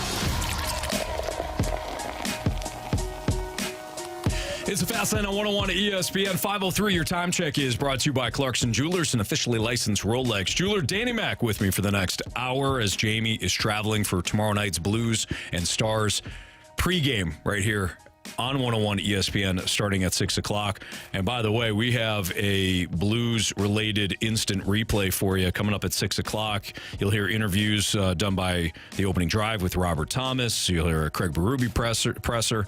You hear the Last Minute Blues podcast, at least some of it, with Donnie Fandango and the aforementioned Jamie Rivers. So a lot of good Blues content coming up starting at 6 o'clock. But, Dan, we're on question 4. Question 4, please. Question number 4. All right, from the 314, here's one for the carryover. Why does Aaron Nola suck so much, and why is he the one that the Cards will panic and sign, just like Fowler and Contreras? I love him. I do. I watched him pitch at a high level last year. I think you can get back to that level. I know the numbers haven't been pretty this year.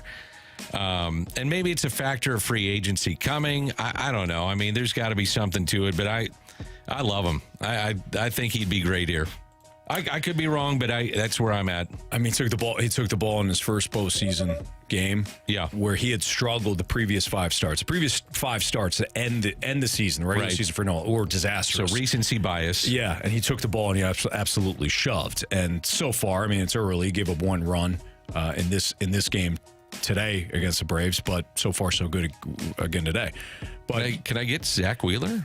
Zach Wheeler would be fantastic. Can I get Zach Wheeler? That'd be nice. He's got 1 more year left on his deal, I believe. I believe so. Yeah, he'd be the Phillies pitcher if you're actually choosing one. He'd be it. But you look at his numbers. Okay, so he's got a 4.46 ERA. If you're more of advanced metric type and you're looking at FIP, it's a 4.03. So he's pitched better than what his ERA would indicate. Now, it was a 4.03, ace material. No, you want that a little lower, but his expected ERA would be 3.77. I don't think he's that far off of, where he has been. No, I agree. He hasn't shoved necessarily, and the strikeout rate's a little down, but I don't think at this juncture you're looking at somebody who's like on a steep decline. Well, put it this way, you've got to get one of these guys, Sonny Gray. You got to get Nola, if not both. You just got to revamp your starting pitching staff. And when people say, well, 1 through 5 I look at 1 through 7. I look at, let's go 1 through 8. Give me some depth. Yeah. I like taking a flyer on a 1-year deal with somebody that's looking for a bounce back. Now, we saw that with a position player in Cody Bellinger and what he did with the Cubs. But guys that have track records, that had a bad year, that are looking for a bounce back and then another bite at the apple. There's going to be guys that are out there. And that's not taking the cheap route, in my opinion. No, I agree. It's maybe seeing something from an organizational standpoint that they can correct and say, hey, we saw this with you. Maybe the people that you were with didn't see it. We saw this. We think we can get this technical flaw back to where it's not a technical flaw. We see your velocity can go from 95 to 97, get you back where you were. Yeah. That stuff happens a lot. So if they don't go out and sign 3 pitchers for $20 million a year, I'm okay with it. I think you need one of them, an established guy that you feel like, hey, he gets the ball every 5th day. That's our ace. Yeah. He stops losing streaks. If you have them, he's a guy that's going to match up with the other team's ace. But taking a flyer on a 1-year guy, I'm fine with that. I actually like it to supplement what else you bring in. Like you mentioned, maybe it's one of those guys or 2 of those guys that you bring in. And then you add a Luis Severino, or you add a Frankie Montas, who didn't pitch this year, because he was injured, but it's a cheaper deal. That's the other part, injury guys. Yeah, Carlos Rodon, let's not forget, when the Giants signed Carlos Rodon, he was coming off an injury, and everybody's like, no, thank you. They signed him to a 2-year deal. The 2nd year was a player option, and he was an all-star. And then he parlayed that, he opted out with the Giants and signed with the Yankees for a massive contract. Now, granted, he got hurt again, but those type of deals, you can strike while the iron's hot or find lightning in a bottle and have it work out for you, and then maybe you bring him back. Quintana was that guy. Nobody wanted Quintana when he signed that deal with the Pirates.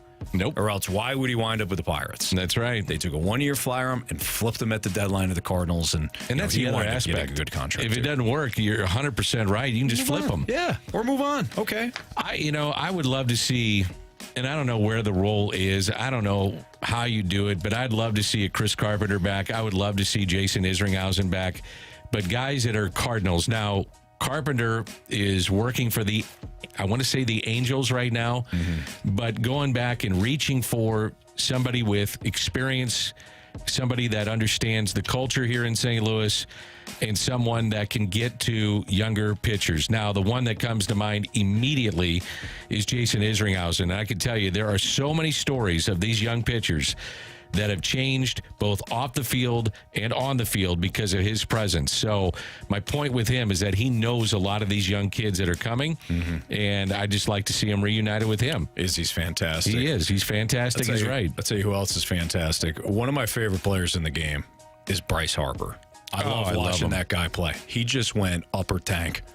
3-run shot. The Phillies are now up 4-1 on the Braves. I wanted him so badly. Oh, man. Yeah, fans would just eat him up here. They'd love him. He went upper tank job, and he watched it because it was right on the line of the foul. Like, he didn't know if it was going foul or not. I think he knew. How about a guy that has lived up to the expectations? 100%. He was on the cover of Sports Illustrated as basically the next thing, the phenom, like LeBron was on for Sports Illustrated. He was the baseball equivalent of that, and he's lived up to it and then some.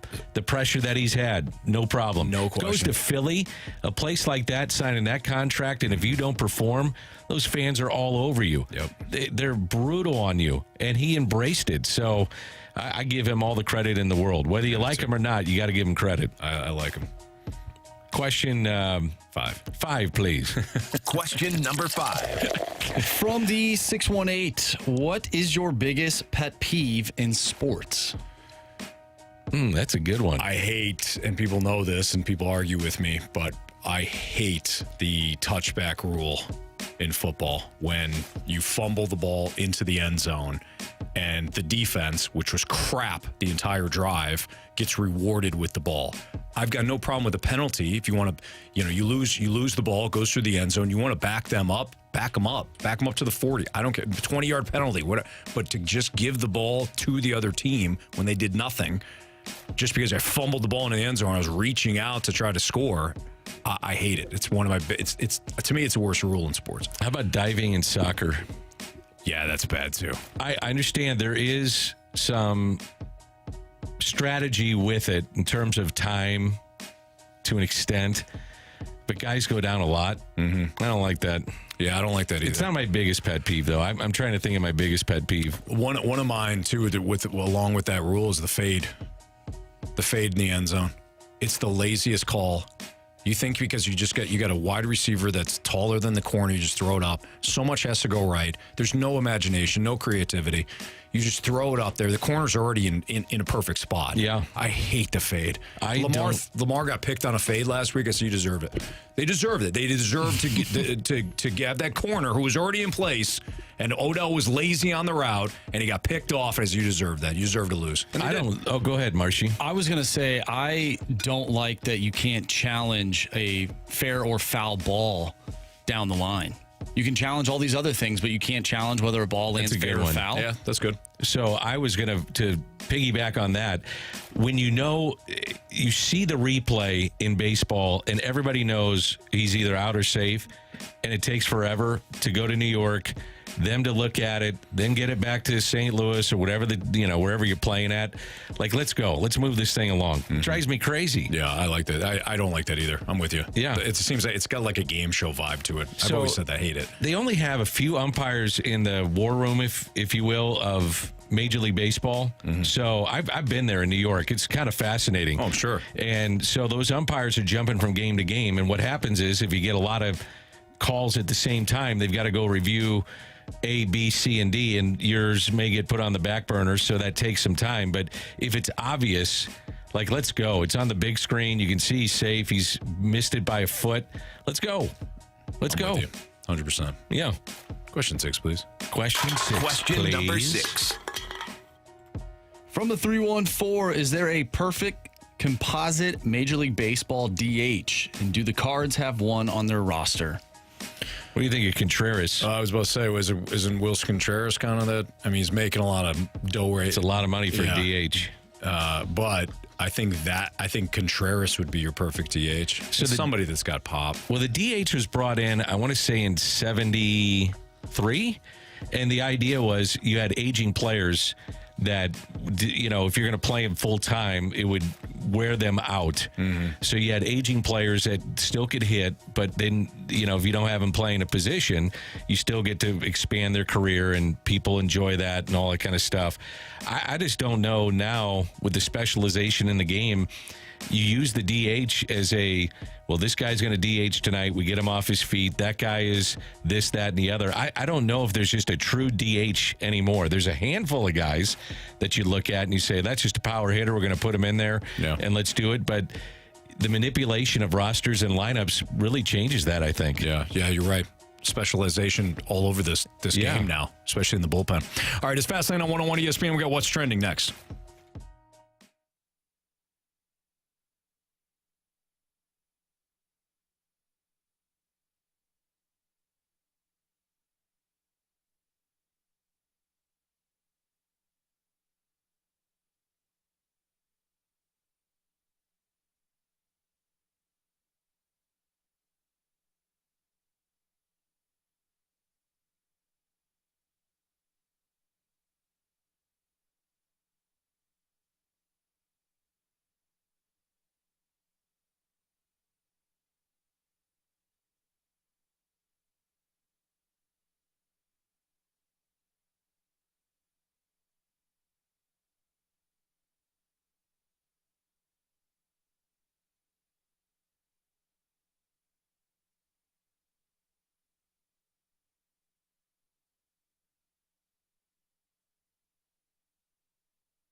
world of sports, the Fast Lane has you covered with what's trending now. Brought to you by Goodwill. Donate to Goodwill and get a Lion's Choice sandwich coupon.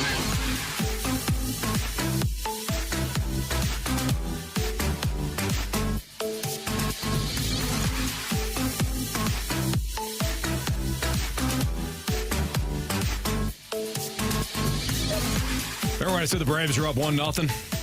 That was short. That was short-lived. Short-lived, huh? JT Real Muto just doubled. It is now 6-1. Phillies over the Braves in the bottom of the third. Lots of time left. Philly fans know that with the way the Braves came back the other night. But they're looking good right now. Phillies are 6-1 now as they head into the top of the fourth. Phillies had to figure out, or rather the Braves needed to figure out who to start in Game 3. That was the big question for them. It was Bryce Elder. Yep. And now you're trying to get through the outs. Mm-hmm. That was a big question for the Braves. It was. All right, so that's part of what's trending. Andrew Marshall's got the rest. All right, guys, with last night's game between the Pittsburgh Penguins and the Chicago Blackhawks, Chris Letang, Sidney Crosby, and Evgeny Malkin have surpassed the Yankees trio of Jorge Posada, Mariano Rivera, and Derek Jeter as the longest tenured trio in NHL, MLB, NFL, and NBA history. 18 years. Part of that is great and part of that is sad.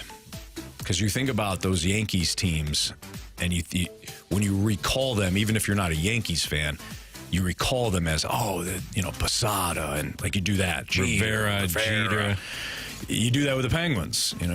Sidney Crosby and Evgeny Malkin. But you don't do that with much these days in sports. No, because free agency. And I like free agency. Don't get me wrong. It gives you that internal hope in the offseason, all that, Dan, but you just don't have that anymore. How about Smoltz, Glavin, Maddox? Right. Mm-hmm. That's a pretty good one. Mm-hmm. You had it short-lived in Oakland, but you had Hudson, Zito, Mulder. Mm-hmm. It cracks me up with Moneyball. Moneyball was, it was, the idea worked, and there's so many things that came out of Moneyball. But you had Hudson, Zito, Mulder throwing just about every game. That 60% of your games, probably going to win a bunch. Yep. And they did. That kind of gets overlooked with the whole deal. It did, yeah. I still enjoy the movie for what it is. Oh, I love the movie. Yeah. And you know what? This is what we do, right? Like we take it and we're like, oh, this was fascinating. And then people talk about it too much. And then we go, you know what? That was overrated. Right. That's overblown is what it is. But like the creativity that went into, we cannot spend a dime. What are we going to do? I think it's fascinating. Yeah, I agree with you. John Mabry was a part of that. Yeah. Scott Hatterberg. You had these guys that were playing out of position, and it worked. Yep. It was kind of fun to watch. You had the long winning streak, and it did work. But, I mean, when you have Hudson, Zito, Mulder, and we were just talking about the aforementioned Jason Isringhausen, Billy Beane puts him in the bullpen. He becomes a dominant closer. Right. So you got to make some right moves as you go along, too, and they did. I always feel bad for who's the manager those days. Art Howe. I felt bad for Art Howe. So you get Philip Seymour Hoffman, the legendary actor who's now passed, but you get him playing in a movie. But Art Howe's like, I wasn't like that. I wasn't pushing back on Billy Beane. Like, this is a complete hack job, fabrication. Yeah, hack job. Right. Yeah. But Philip Seymour Hoffman played me in a movie, so he's pretty good. Yeah, he did a great job of that. He didn't have big parts, but he was good. Do you think Moneyball has essentially ruined baseball for what it is now? I think some people believe that. At least for the fans. I don't know. I can't stand that that starters don't go deeper into games. Yeah, drives me crazy. It just does. Does that bother you more than like the 3 true outcomes for hitters? No. That's a good point. So the 3 true outcomes bother you more? Yeah. Strikeout, walk, home run. You talking about? Yep. Yeah. I don't think, though, what bothers me even more is that if you're a young kid, I'm talking about a teenager, the only way, not the only way, but a really good way you're going to get signed is if you hit for power, launch angle, how hard you throw, how fast you are is fine. That's always been looked at. But you're not learning the game. Like, do you know where to throw on a cutoff? Do you know how to hit behind a runner? Do you know how to bunt? No one can bunt anymore. Now, part of that is that guys are throwing 98 with sink, and it's not easy to do. But you know what I'm saying? Like, if I'm going to get noticed, I got to do these things. I got to hit for power. I got to be able to throw 98. But do I really know how to play the game? Right. Do I really know how to pitch? And think about it, too. If you're signed to justify the money that is spent on a young player, you're going to be thrust through the system. So you get to a minor league level where there's great coaching at a lot of levels or a lot of places, and that particular coach and manager doesn't have a lot of time to work with that player. Right. Because I need to justify to ownership that we paid this guy X amount of dollars of his signing bonus, and he's a bonus baby, and we got to get him through. Yep. So he gets to the major leagues, he doesn't know how to play the game. You're absolutely right. And get off my lawn. I know this is a kind of a stretch for what you're talking about, but it does remind me of what the 49ers did when they hired Shanahan. When they hired Shanahan and John Lynch, the ownership in San Francisco had been through Mooch. I think like they were running through them there, and Chip Kelly only lasted 1 year.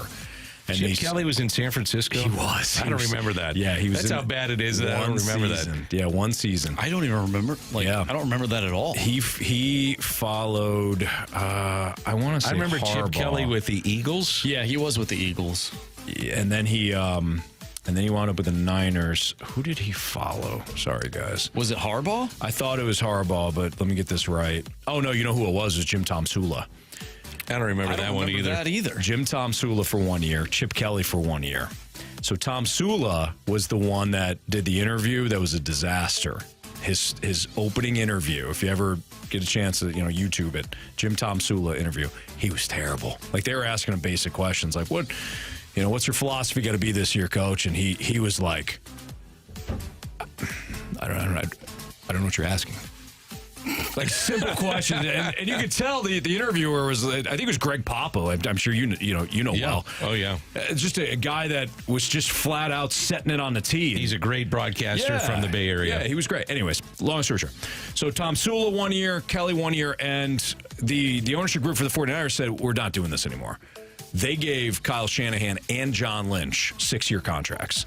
They said we're being patient. Yeah, you got it. You got a long runway. Figure it out. And they just recently re-upped with them again. But they said, we're not doing this where it's 1 year. Most times coaches get about four-year deal. By about 3 years, though, they're looking to replace you. Sure. They said 6 years, go for it. And the results have been pretty damn good. Do you ever think about in baseball, both of you guys, if an ownership group just said, I want to draft all pitching, or I want to draft every great athlete in every round. I don't care what he does, right fielder, shortstop, whatever, but just give me all athletes. Like, don't draft for the need that we have at the major league level, and we're going to give you 6 to 7 years to get through and see what we got. Right. It'd be really interesting. And trust your coaching. Yes. To mold those. Yeah, that's interesting. That's what you've been saying, Anthony. Just don't get the guy that you need, like Dan was saying, but get the best available player. Yep, at that pick. Absolutely. And I think they draft for need. Like the Cardinals went through a time where they had position players coming up, so they said, okay, let's go heavy in pitching, and they've had heavy in pitching, and let's go position players or corner guys, outfielder, whatever. Yeah. So you do have a little bit of that, but I'm just saying, like, one draft. We're going pitching, man. Yep. We're going to blow it out with 3/4 of our draft with pitching, or we're going to do just the best available athlete. Sure. Don't care what he plays. Just give me the best available athlete, and then we'll figure out a position that he plays. Dan, I've had that thought, especially with the pitching. I'm sure if somebody like that actually does drafts is listening, like, you guys are idiots, but I get it. Yeah, I think so too. To me, Dan, I think that is such a fascinating approach, because you know what happens? You're basically taking a shotgun approach. Somebody within that, somebody's going to hit. Somebody's going to hit. Yeah. And if you get a couple of guys, hell, they could be 3/5 of your starting rotation, and you did it all in one draft. And the Cardinals had it. I mean, they had Zach Gallen. Yep. They had Alcantara. So give them credit there. It's just the moves that they made subsequently just didn't work out. Right. Well, could you imagine, like, I know we've done this, but Sandy Alcantara, Zach Gallen, right? Garcia, Rosarina. Like, I know there's total hindsight team. I get it. But if you were to have that right now, And I got the Ozuna deal. I did. Yeah, at the time, you needed again, a bat. it's hindsight. I get it. You know, you're tired of hearing about it if you're the Cardinals, but boy, oh boy. Yeah. It's tough to swallow as a fan. It certainly is. That's Fast Lane on 101 ESPN. Biggest question of the day is next on 101 ESPN.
101 ESPN Sports Center.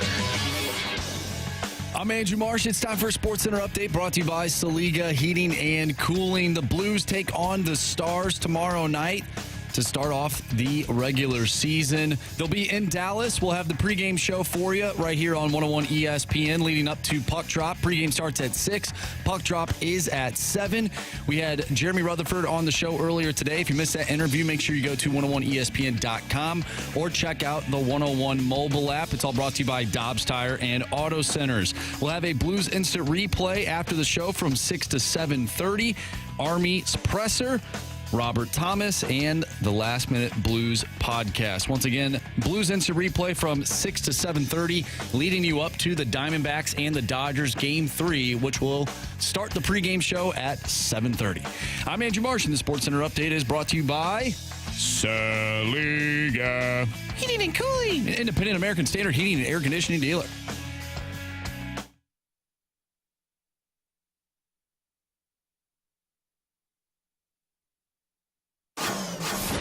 It's time for the Fast Lane's biggest question of the day.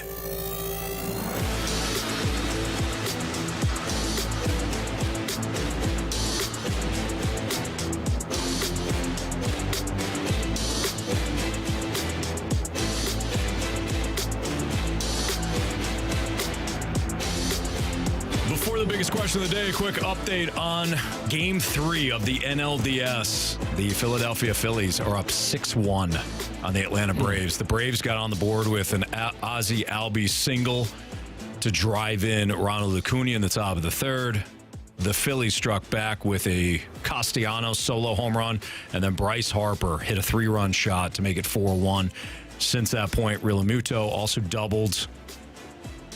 He doubled to make it 6-1, so that's where we're at right now, 6-1. The Harper home run was freaking majestic. Does the schedule bother you guys? I love how they do it. Why did they go like game 1 off day, game 2 off day? Oh, I thought now you were talking game about 3. As my mic punches me in the face again. All television directed, I'm sure. I thought you were talking about maybe the day game. I love day games. Oh, I love day games for postseason baseball. Yeah, I think fantastic. It's great. I'm talking about like the matchups. Should you reseed? Yeah, reseed? Yeah. Yeah. I want them to reseed. Baseball has got so much randomness. I don't know if it matters. I think Marshy brings up a good point, though, because you can reset your pitching staff with all those days off. Yeah. And if you have strong starters, well, you should be the favorite. Sure. So that's something to think about. Yeah. But I'm with you. I think you reseed. I also think there's got to be something for winning your division. Even if you're in a weak division, I don't know if it's fair, though, if you get 86 wins as opposed to a team that gets 101. And, do you like that 101? I did like that, yeah. And the Orioles. And it was realistic because the Orioles won 101. Thank you. But, yeah, I like the tie in there at the station. Thanks. Nice job. All right, Marsh, what do you got for biggest question of the day? Yeah, Dan was telling us in the break that he had the opportunity to go to the Isaac Bruce Foundation event on Saturday, I believe. Nice. Friday night. I emceed it, actually. Emceed. So I was conducting the Q&A with Isaac Bruce and another great NFL great. And that NFL great was Warren Sapp. So I wanted to ask you, what was it like being around Warren Sapp, and what were some of the stories that he was sharing? I thought the most interesting thing for St. Louis Rams fans was we got into the NFC Championship, and by the way, he is instant offense. Yeah. I even got him to do his sack dance. He put down his mic and did that. Yeah, he did the whole thing. Isaac was great, but if you had on your bingo card Warren Sapp and Isaac Bruce, you're a better person than me. I didn't see what's the connection, but they're both Florida guys. They're both Pro Football Hall of Famers, so they become friends over the years. But I thought it'd be interesting for you two guys to kind of try to bring it full circle here. Warren Sapp said in the NFC Championship game they focused on 2 players, and you guessed it right, Anthony. Marshall Faulk, Isaac Bruce. And Marsh had Isaac Bruce, so I think we both combined. That's there. right. But Marshall was the first player I thought. You had to take him out one way or another. Yeah. And who scores the winning touchdown on the catch? It's Ricky Prohl. Right. But he said he still has nightmares over it. Said he should be a 2-time Super Bowl champ. They did win with Tampa Bay and John Gruden, but he was great. And the memories that you had of the greatest show on turf and how they brought it full circle now. They said, really what you're watching, NFL today, the precursor to that was the NFL in St. Louis. Yeah. And he said you could not run what we do defensively. He said there's just no way, the way that we had our defense set up, could you possibly play that defense in 2023. He said you'd lose by 60 points. He's right. Isn't that crazy, too? Yes. So that defense was specifically designed to slow down the greatest show on turf. Exactly. And the Tampa 2. And the Bears had that historic defense in 06 too, because they had Brian Urlacher. Yep. And Derek Brooks. He was so good. Was incredible. And Brooks and Urlacher. Brooks would play that Tampa 2 role where he would go all the way back. I mean, you're talking about middle linebackers covering the middle of the field. Yes. You think about a field in thirds, you get the 2 hash marks. So you got, left, center, and right. And freaking Derek Brooks and Brian Urlacher would cover exactly the entire what he said. center. I mean, it's incredible. Yeah. But he's right. I mean, the defenses now, if they played that, the offenses would carve them up. Warren Sapp said he's going to coach probably for Deion Sanders next year in Colorado. Really? Yep. That'd be a lot of fun. They've been in contact about it. He wants to do it. His daughter, I didn't realize this, went to Mizzou.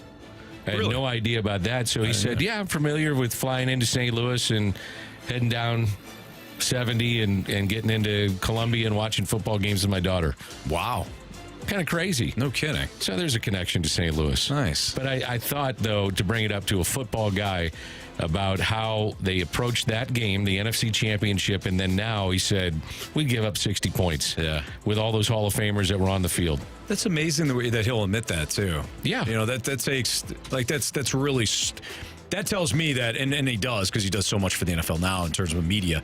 But that goes to show you he's not floating it in. I mean, he's watching games. He's understanding where the league is and where the league is going. You've emceed a lot of different events. Yeah. Well, Isaac is one of my favorite people, as you know, and obviously you've done a lot with Isaac as well. He's so great. I have emceed a number of events, doing a bunch here lately, but that may have been the easiest event I ever did. Yeah. So, Warren, what are you up to these days? All right, guys, have a nice day. And it's been a fun night. Warren took it over. And just donate some money. We'll call it a night. That's fantastic. He was great. It was a lot of fun. Have you done trivia nights? Oh, yeah. They're tough. I did one. I said yes to one. It was, I can't remember what it was for. It was several years ago now. And I thought to myself, I'm like, trivia nights are a lot of fun. If you go to a trivia night, thank the host at the end. Yes. It is the hardest thing because you messed up, man. I'll tell you why you messed up. Why? Because you got to start the night by saying, I didn't write the questions. I didn't come up with the answers. Yeah. So if you have a problem, go to the scores table.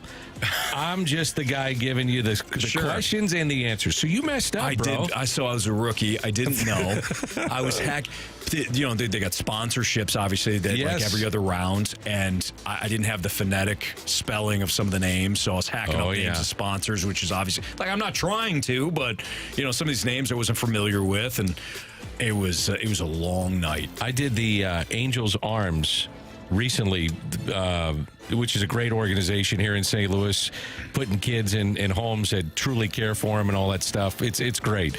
So I'm emceeing, and I turned to the guy to the left, and he said, I'm a professional at this. I said, you certainly are, sir. I said, you have this down to a science. Yeah. So now there's like the professional people that come in and do the trivia nights. Yeah. And I'm like, this is great. Yeah. I'm not going to get yelled at. It's perfect. So that same night, I'll give a quick story. That same night. All right, so the crowd, like, picture a comedian. Like, I'm trying my best to kind of get the crowd, like, lively and whatever. And I was doing the show with Dunk at the time, but nobody really knew who the hell I was. Still don't. I don't Same with me. It doesn't matter. Yeah, no. You're just there to read the questions. Right. That's the same thing with me. But, like, I could tell people were starting to get ticked off with me and stuff. And my attitude is always, and it's a poor attitude, but my attitude is, okay, if you're going to give it to me, I'm going to give it to you. So there was one guy. Do you remember Roger Craig? The running back? So I'm thinking of the manager, okay. Roger Craig. There was somebody that was kind of giving it to me throughout the night. And it just, he'd be correcting me constantly on certain things, which I need to get the names right anyway, so he wasn't doing anything bad. But I just didn't like his attitude. He looked like Roger Craig. So at one point, I was opening up a question. I'm like, maybe I should turn it over to Roger Craig here. It did not go well. Didn't go well. He was pissed. Nobody laughed because I don't think anybody could I don't know, the whole room could see him. So I was just like, well, that's when you had an older crowd, because then they go, oh, yeah, Roger Craig, 87. Yeah. National Championship Series, Giants and Cardinals. Yeah. Well, I was kind of explaining that. And, of course, anytime you explain a joke, that's when jokes are real funny. Yeah, not good. No. So I looked at the event coordinator at the end, and I just said to him, I apologize about tonight. It happens. I don't expect a call for next year. Speaking of a full circle thing and being an MC, the first time I met you, I was an MC. Oh, that's right. At I think it was O'Fallon. I don't know if it was O'Fallon Hoots at the time, was it? I think it was the Rascals at the time. It was the Rascals at the time, yeah. But it wasn't the Home Run Derby. It was just the celebrity softball game. And you guys were there, and I met you there. And this was before I even worked at the station. Yeah. So talk about a full circle And moment. we didn't realize that until, Marsh was talking about it. I go, yeah, I was there that night. Yeah. He was the MC. Mm-hmm. You know who was on? So it was a Cardinals team. Basically, I felt bad actually. So we were paired up with Lance Berkman and Bo Hart and good dudes. Yeah, Mott good was dudes. there. Jason Mott, Great guy. awesome. On the other side was Isaac Bruce. Oh, was he really? Yeah, it was Isaac Bruce. Pat Maroon was there. Maroon was awesome. This was after they won the Stanley Cup, too. Mm-hmm. Hometown hero. We're so I walk in. I was going to the bathroom in the little clubhouse that they have, and Maroon was in the thing there. He's like, is anybody drinking tonight? I go, I'll have one with you, Pat. So and he was, I don't think he had stopped drinking since the parade or whatever. And I got a chance to meet Pat's parents and his family. Incredible people, man. Yes. They're awesome. They're Isaac is not like gregarious. He's kind of like you would think. He's pretty serious. Yeah. Mm-hmm. To the Very point. put together. Oh, he looks like he still could be playing. Yeah. And then there's Warren Sapp. Yeah. A little different. A little different. I think Mike Jones was there that night, Mike too. Jones was definitely there. Yeah. Mike Jones was at the event on Friday. He came Was out. he? Yeah. No kidding. He always supports it. He's a good dude. He is. Yeah, we're very lucky here in St. Louis to have athletes that either come back or have stayed. And participating in events like that. That's fantastic. All right, Dan and I, Marsh and I, we'll wrap up the show next on 101 Fast, ESPN. man. That's Fast Lane. Fast.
If you missed anything from today's show, we have Brad Thompson on for the first 2 hours. My guy Dan McLaughlin in for the last 2 hours, and boy, it flew by, man. It's been a lot of fun. Dan's going to be back tomorrow, full show tomorrow. Jamie's going to be with us from the road, so he'll be in a Dallas hotel. Boots on the ground. Boots on the ground ahead of the Stars and Blues pregame 6 o'clock here on 101 ESPN tomorrow night. So Dan, again, full 4 hours tomorrow alongside me and then Jamie from the road. But we have a Blues instant replay coming up for you. Robert Thomas interviewed by the opening drive. We've got a Craig Berube press conference, or at least a little clip of it. And then the Last Minute Blues podcast with Donnie Fandango and Jamie Rivers that will play coming up at 6 o'clock. But if you miss anything from our podcast today or our show, download the podcast, available at 101ESPN.com, your 101 ESPN mobile app, all brought to you by Dobbs Tire and Auto Centers. By the way, I know that you guys love the Blues and you promote the Blues, and I love them too. I just love openers in sports. Like, like the Blues are not predicted to do well. If you read the national pundits, who are it's not idiots. Great. They're idiots. It's not great. What but do I know? I don't care, man. I love openers. They're fun. Last night was cool. Yeah. You had Connor Bedard. How did he do? I didn't see it. He had one assist. Okay. One assist, played over 20 minutes.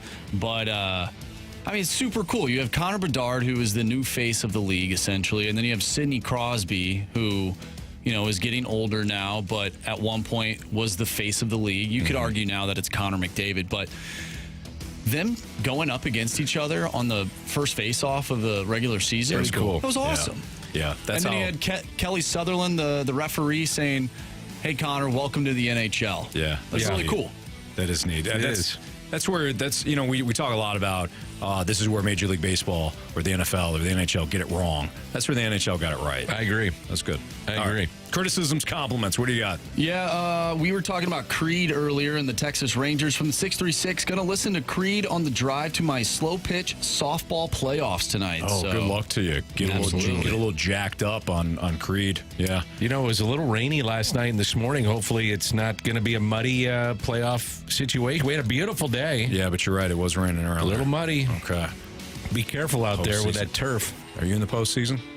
What? Are you in the playoffs, Marsh? For softball? Yeah. No, I'm not done. I'm not softballing it up right now. Oh, I'm sorry to hear that, Marsh. No, it's all good. We'll transition to.